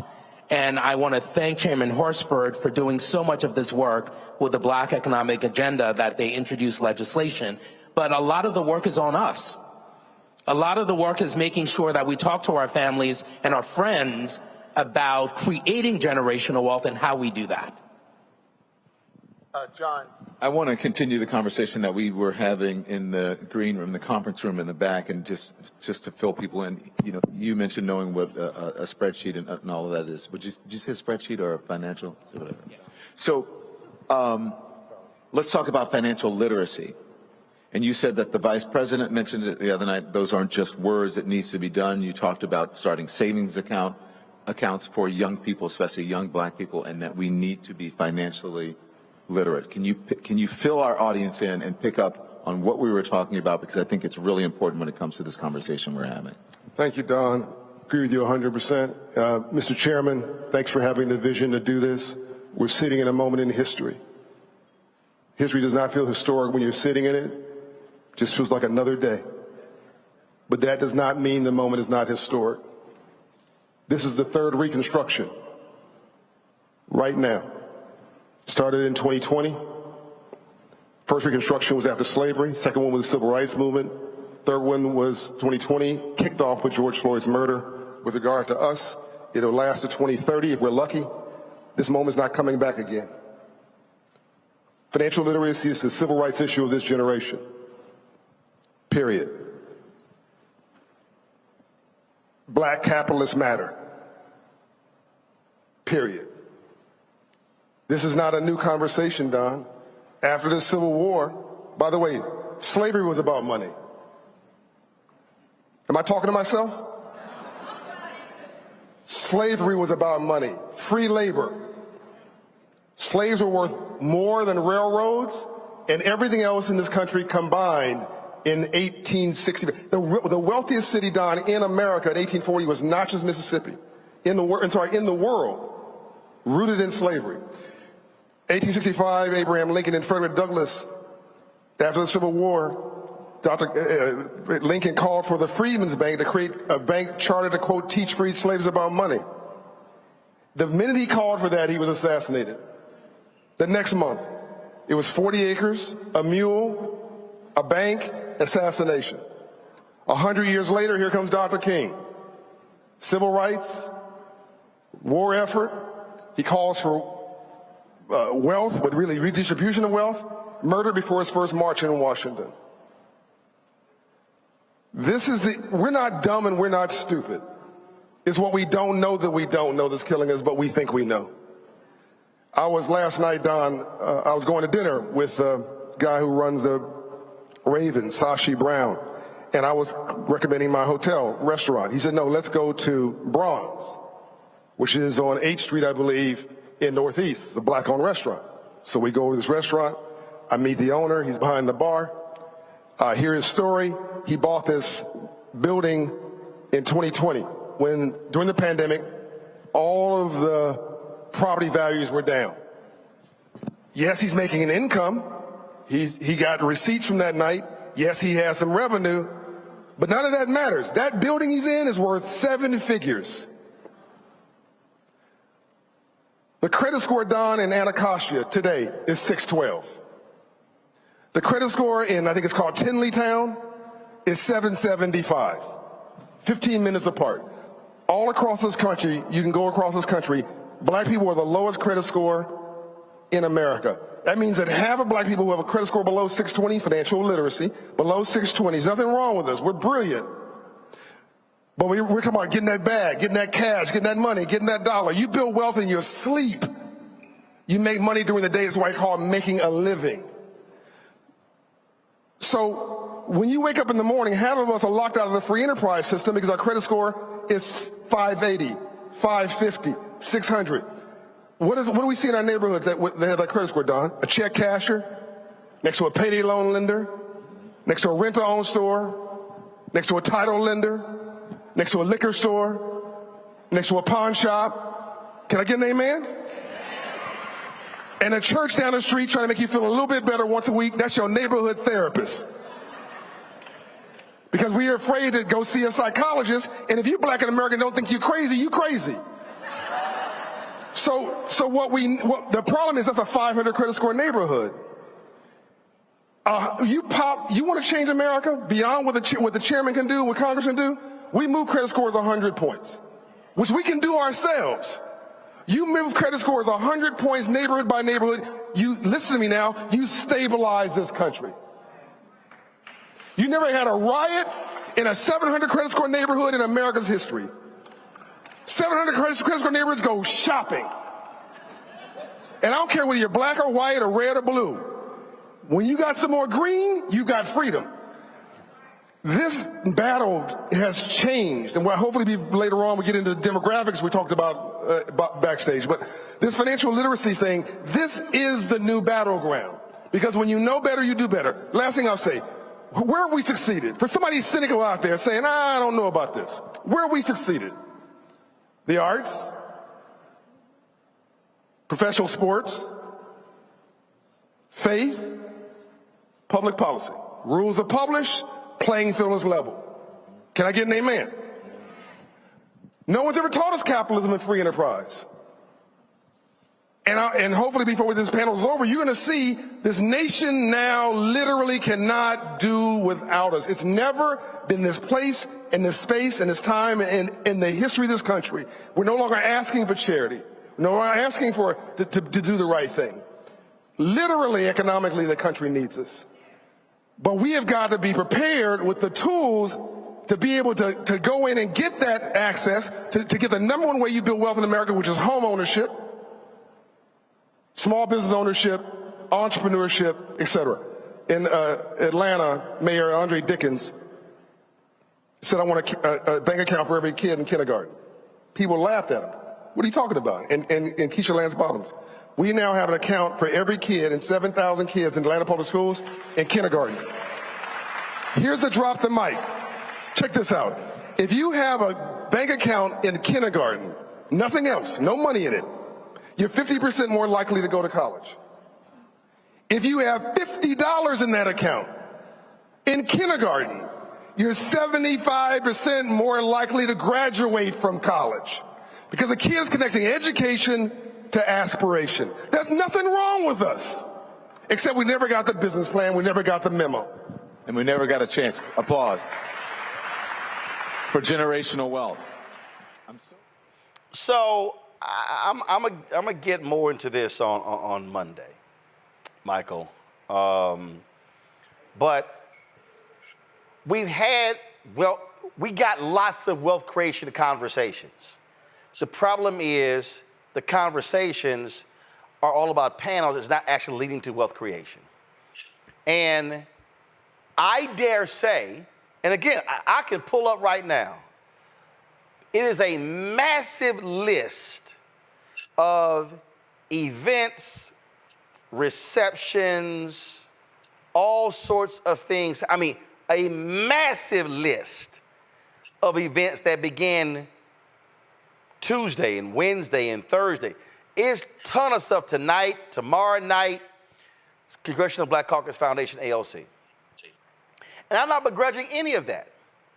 But I dare say, if there is a place to start when it comes to driving this, it's all of those sponsors, and we're gonna show them all on Monday, all of the sponsors, all of the corporations that are here at CBCF that are sponsoring concerts and tables and receptions and awards and panels.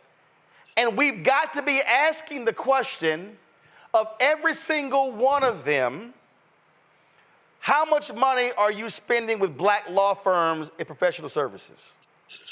Yep. Black accounting firms? Are you using black caterers? I'm not talking about this week at CBCF. I'm talking about in their companies. Do you have black limousine companies? Black event planners? How much money are you spending with black-owned media? That's the question. See, I'm not actually interested in more conversation about wealth creation. I want to actually spend time on wealth creation. And to me, if 95% of all black-owned businesses do less than $5 million in revenue, well then to me, the CBC should say, our target goal when we come back in 2025 is that we push that up to 8 or 10%. But unless you establish those goals, and unless you then begin to challenge people to actually do that, then all we're gonna keep doing is having more damn conversations. Oh, I agree, Roland. First of all, I'm glad they had the panel because they are giving out some good information. I'm glad you had my frat brother John Hope on as well. But yes, number one, the sponsors of the CBC. This is a question I have when I look at things like that, and I'm speaking from the perspective of someone who managed an African American-owned business, who had various contracts, who had contracts with local city government and state government, things of this nature, but also worked alongside like corporations as well, because people talk about business ownership, but don't realize that if you don't have clients, if you don't have contracts, you really don't have a business. And we're spending billions and billions of dollars a year with these white corporations, and they're largely taking that money and giving the contracts to white-owned businesses. So the white-owned businesses, the catering companies, the advertising agencies, the law firms, largely benefit, and also media, advertising and media. Okay, I have a background in radio. Used to sell ads for the Time during the morning show locally. I remember No Urban Dictate. You know about that, Roland. No Urban Dictate when it came to radio and media. Okay. Well, first of all, that don't just apply. That was with Cats being a number of years ago with radio. That question should also be asked about Apple, and I'm gonna be dealing with Apple on their absolutely lack of spending with black-owned media across the board. So again, I'm gonna be dealing with them later, but go right ahead. Yeah. So all these corporations have to be pushed on this. And a lot of us really don't understand that. We get excited when they buy tables at our events or we see their logos and things like this. But I look at the back end. I taught my degree's in business administration. I taught entrepreneurship for 7 years. I know the money on the back end. And this is one of the things that Reverend Jesse Jackson of Rainbow Push was so good about when he had his nationwide economic boycott of Coca-Cola in 1981, because he was able to get tangibles from that. And people really need to go study what he did. Economic investment into black-owned banks, bottling companies, bottling distributorships, things like that for African Americans for Coca-Cola. And we're not really approaching this from the perspective of understanding the potential growth that getting a return on our investment in these white-owned corporations can have. Because we're spending money with them, just like how they're starving African American-owned media. Okay, that's unconscionable. They should be targeted nationwide. Some of these corporations should be targeted nationwide for for some type of economic withdrawal strategies or something like that to put pressure on them, because they're not just going to do it willingly. We saw what happened with George Floyd. After the George Floyd protests, we saw corporations donating millions and millions of dollars, and then after a period of a year, 2 years, 3 years, they start scaling it back, especially with the attack on diversity, equity, and inclusion. So we have to understand that how to play this game to win, and we have to keep our foot on the gas. So Matt, again, the thing that I look at whenever these conversations happen And I've seen these discussions at the National Urban League Convention, at the NAACP, and I can just keep going on and on and on. And the first thing I do is I go, what's their spend? Not the philanthropic spend. What is the corporate spend? You're a lawyer. Every single one of these companies use outside law firms. Every single one of them. And they spend millions of dollars a year on professional services fees, and very few of those dollars go to black folks. So if you're a black law firm, or you're a black accounting firm, and whatever, this is how you're able. I told somebody, I was having a conversation with the head of the SBA. I said, listen, this business has been profitable. Now, for people to understand, profitable means that you made at least more than $1 than you spent. Mm-hmm. So the problem for some folk, they hear profitable and they think, oh, you make as much money as CNN. No, that's the whole problem with some folk. So you can make $1 more than you spent, and you're in the black, you're profitable. But the reality is, we have been profitable by more than $1.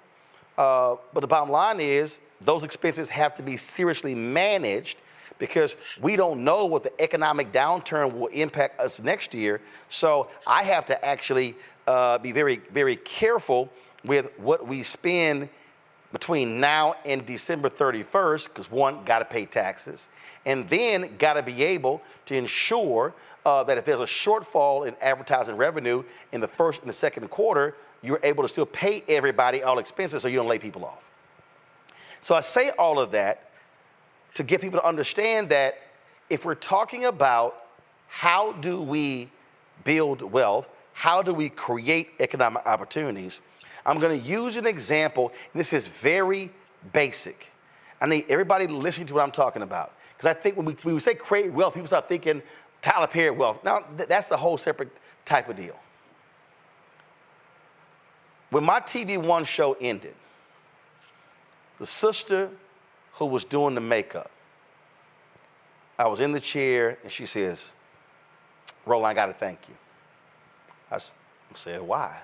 She said, I got to thank you for hiring me to do the makeup for this show. The previous person, we had to get rid of.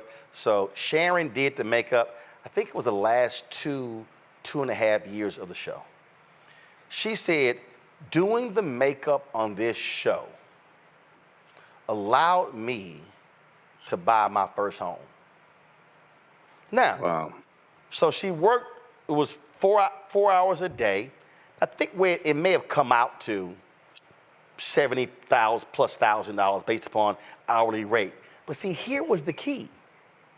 Because she was doing the makeup on my show, a lot of the sisters who were coming through the show liked the job that she did. So when they had other things happening in DC, including some of the entertainers, they were hiring her. So she was getting other jobs off the basis of doing the makeup on my show. In fact, she began to get other opportunities. She began to pick up other opportunities. She began to do the makeup, and she would often say, oh yeah, this person and that person and that person. And I follow her on social media. And I saw her one of her posts. And one of the posts was real interesting because she was talking about where she started and where she's been. And by doing the makeup on our show, connecting with other people,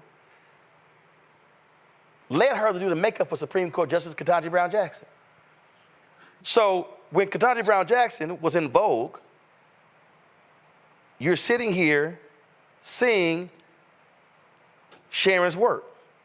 And she posted just how amazing the opportunity was. Now, Vogue did not give her credit for, no, matter of fact, they did. See, I need everybody listen and watching to understand, because see, y'all don't understand how these things are connected. What does that say right there? Drop the lower third. In this story, makeup Sharon Richmond. So, if there's no black-owned media show, Sharon is not getting the opportunity because in the television makeup industry, there are few black women doing makeup on TV shows. Some of y'all don't hear what I just said. Mm-hmm. So that's wealth creation because by working on this show, Sharon is able to buy her first home. This is what we're talking about. So for me, when I hear these conversations, this is what happens if you are getting contracts, getting opportunities, you now can hire more people. So when I talk about this show, lighting, set design, control room, green screen, set, all built by black companies. So when we get more advertising, when we go out, we can hire black production crews, more producers, more writers, more staff. Those folks have jobs. What's then happening is they are sending their children to school. They are able to buy homes. That's what we're talking about in this conversation. So we need our black organizations, NAACP, National Urban League, Rainbow Push, National Action Network, Fraternities and Sororities, Prince Hall Mason, Eastern Star, Lynx, Jack and Jill, CBCF, CBC, CBC Institute, using their collective influence and power to say, if we're going to have wealth creation, we will start with the companies that come to us to sponsor stuff looking for that black stamp of approval, because that's how you change it. And there's no better place to start than the folk who are sitting right in front of you. I think this is a multi-pronged thing, and I think you're 100% right. I think your example of Sharon, your former makeup person, is a brilliant example of how that can cascade and lead into other opportunities. And I think it's important for black entrepreneurs to be not only empowered, but to be well capitalized and to have as much access to capital to flourish. What I'll say, though, sometimes is when we talk about the wealth creation conversation and financial literacy, I think sometimes our focus can be a little off, where we are too focused on the capitalistic element of it, because I would dare say that the real barometer for a community and a community's financial health and a community's financial progress is the people who are primarily going to be investing and making their life off of wages, because that's the reality for most people.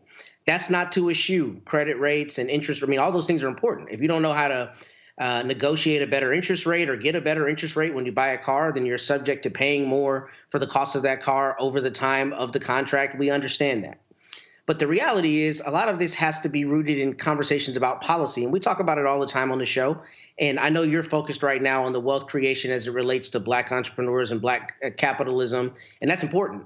But at the end of the day, we really need to look at how is your average black person, what is happening in their life as it relates to policy that affects their ability to get that biggest asset, which is usually what, your house, right? But Matt, I'm not just speaking about black entrepreneurship, because here's the piece. The black entrepreneur piece, I hire people. So what I'm talking about leads to hiring.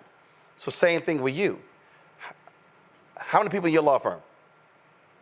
Well, about 20 some odd, 6 lawyers and 15 support staff. All right. So if you get additional clients, you have the ability to grow. If you have the ability to get professional services contracts with corporations in the corporate law space, you now have the ability to be able to hire more people, hire more staff, provide scholarships or whatever. And so that's what I mean. So the wealth building conversation is not solely about the entrepreneur. It's also for that individual. It's for the brother. It's for the brother or sister coming out of prison. And so I think what happens sometimes is we think that's only about the person who owns it. That's why I use Sharon as the example. No, this was the example of the person who didn't own it, but who was a beneficiary of being hired to do something and now is able to build something even on her own. Sure, and you're not wrong. We actually agree 100%. So I agree with you. I'm saying what I have seen, what I've experienced is sometimes when we talk about Black wealth building, it's too often in the context of how yes. a person who in an entrepreneurial context can get assets to do exactly that. And I think that's important. I think Sharon is a perfect example of exactly why Black entrepreneurs and Black businesses are not only important, but need to be capitalized better and need to get a much larger share of the pot.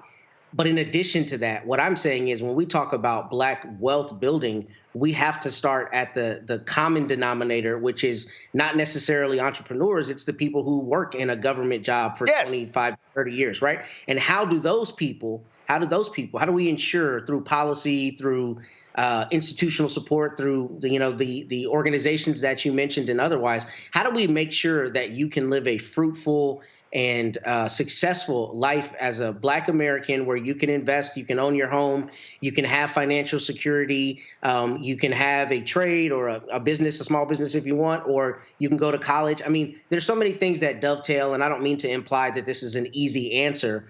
But the reason I think that conversation is important because that's the vast majority of our brothers and sisters. Yeah. It's not people with necessarily the highest earning potential and who have the opportunity to take disposable income and buy a real estate, an investment property. It's more, how do I make sure if I don't necessarily have some of those opportunities that I can send my children to a good school, I can get them educated, I can make sure they've got a little money to go out into the world. And that's the conversation I don't think we have robustly enough when it comes to wealth building, so to speak, because that's the reality for more people. And I think the real question is, how do you make sure that the government support and the government programs, like we're talking about Vice President Harris, support that? Because that's the reality of most of our brothers and sisters, and that's what we need to look at. And I'll give you this. I'm going to close it out with this here. So, John Hope Brown, he praised Deion Sanders for getting with the bank and opening accounts for his players who have children, who have babies. When John's comments, he talked about the likelihood of a kid who has $50 in a bank account in kindergarten, the likelihood of them going on to college and actually graduating. Because now they're learning that. I mean, I remember when we had little savings and loan accounts, and me, my brother, and my sister, we all had our little accounts and had $20, $30 in it, whatever. And so it was changing sort of your view in terms of what you were focused on. But the thing that I want to talk about here is that, again, close with, is that when we're talking about on the granular level, I remember when I was at TV1, we had it was Thanksgiving or Christmas, I forgot. So they had potluck, whatever the hell it was. So we're sitting in the conference room eating.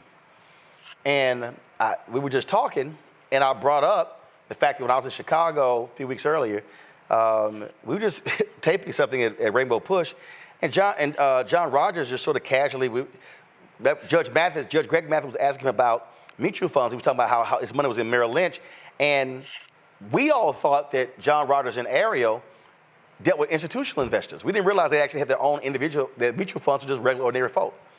And then John goes, "Oh yeah, we have those. You know, people can start with as little as $50 a month." We all like, any of y'all know that? Everybody was like, "We know that." We were like, "John, y'all might want to tell that story." So what happened was, here we are at the staff luncheon, and I mentioned that, and two of the folks at the table, literally after lunch, went back to the office and opened an Ariel Capital mutual fund starting at $50 a month. And it was one of those basic small things that got them on the road of putting money away in the mutual fund and then be able to grow that and go from there. And that's what we're talking about here. That's information. And so what I desire is from our organizations is to use their leverage and influence to be able to drive these corporations to begin to create the downflow of dollars. I don't want them just buying a table. I want them leaving here and having the downflow of dollars to our corporations, to black companies, which this allows us to hire more people, be able to private level education, because that's actually how you create wealth. Everybody is not going to own a company, But if we are hiring more people, being able to grow, then we can actually impact. So I'm gonna have more of this on Monday. Mike, we appreciate it. Matt, thanks a lot. Kelly had to go, folks. Thank you so very much, folks. That is it. It's been a fabulous week, a difficult week. Of course, we had the vice presidential debate taking place on Tuesday. Learned early that morning the death of Frankie Beverly, and that took place. So we had our special the next day as well. Next week we'll have our tribute to James Earl Jones. We appreciate all of y'all and your support. Don't forget, support the work that we do here. Critically important. Your dollars matter, and I'm telling y'all, we're fighting a good fight. Apple and some other companies. I'm gonna tell y'all more about that later, trust me. But you can join our Bring the Funk fan club. Send your check and money order to P.O. Box 57196, Washington, D.C., 20037-0196. Cash App, again, is $RM Unfiltered, but the backup one is Cash App, Uncle Roro Martin, also, $ Uncle Roro Martin, also $ BLK Star Network, Black Star Network, $ BLK Star Network, PayPal, R Martin Unfiltered, Venmo is RM Unfiltered, Zelle, Roland at RolandSMartin.com, Roland at RolandMartinUnfiltered.com. Folks, that's it. Tomorrow, Phoenix Awards taking place. Congressional Black Caucus will be there. And then on Sunday, if you're in Virginia, I am going to be actually having them on the phone. So look for it on social media. I'm going to be helping folks. They're going to be canvassing in Loudoun County. I'm going to be helping them kick it off, the canvassing on Sunday at 1 p.m., I think. So we'll be doing that as well. And then again, I'll see y'all on Monday right here on the Black Star Network. Holla! Black Star Network is here. Oh, no punch! I'm real revolutionary right now. Thank you for being the voice of Black America. All momentum we have now, we have to keep this going. The video looks phenomenal. See, there's a difference between Black Star Network and black-owned media and something like CNN. You can't be black-owned media and be scared. It's time to be smart. Bring your eyeballs home. You dig?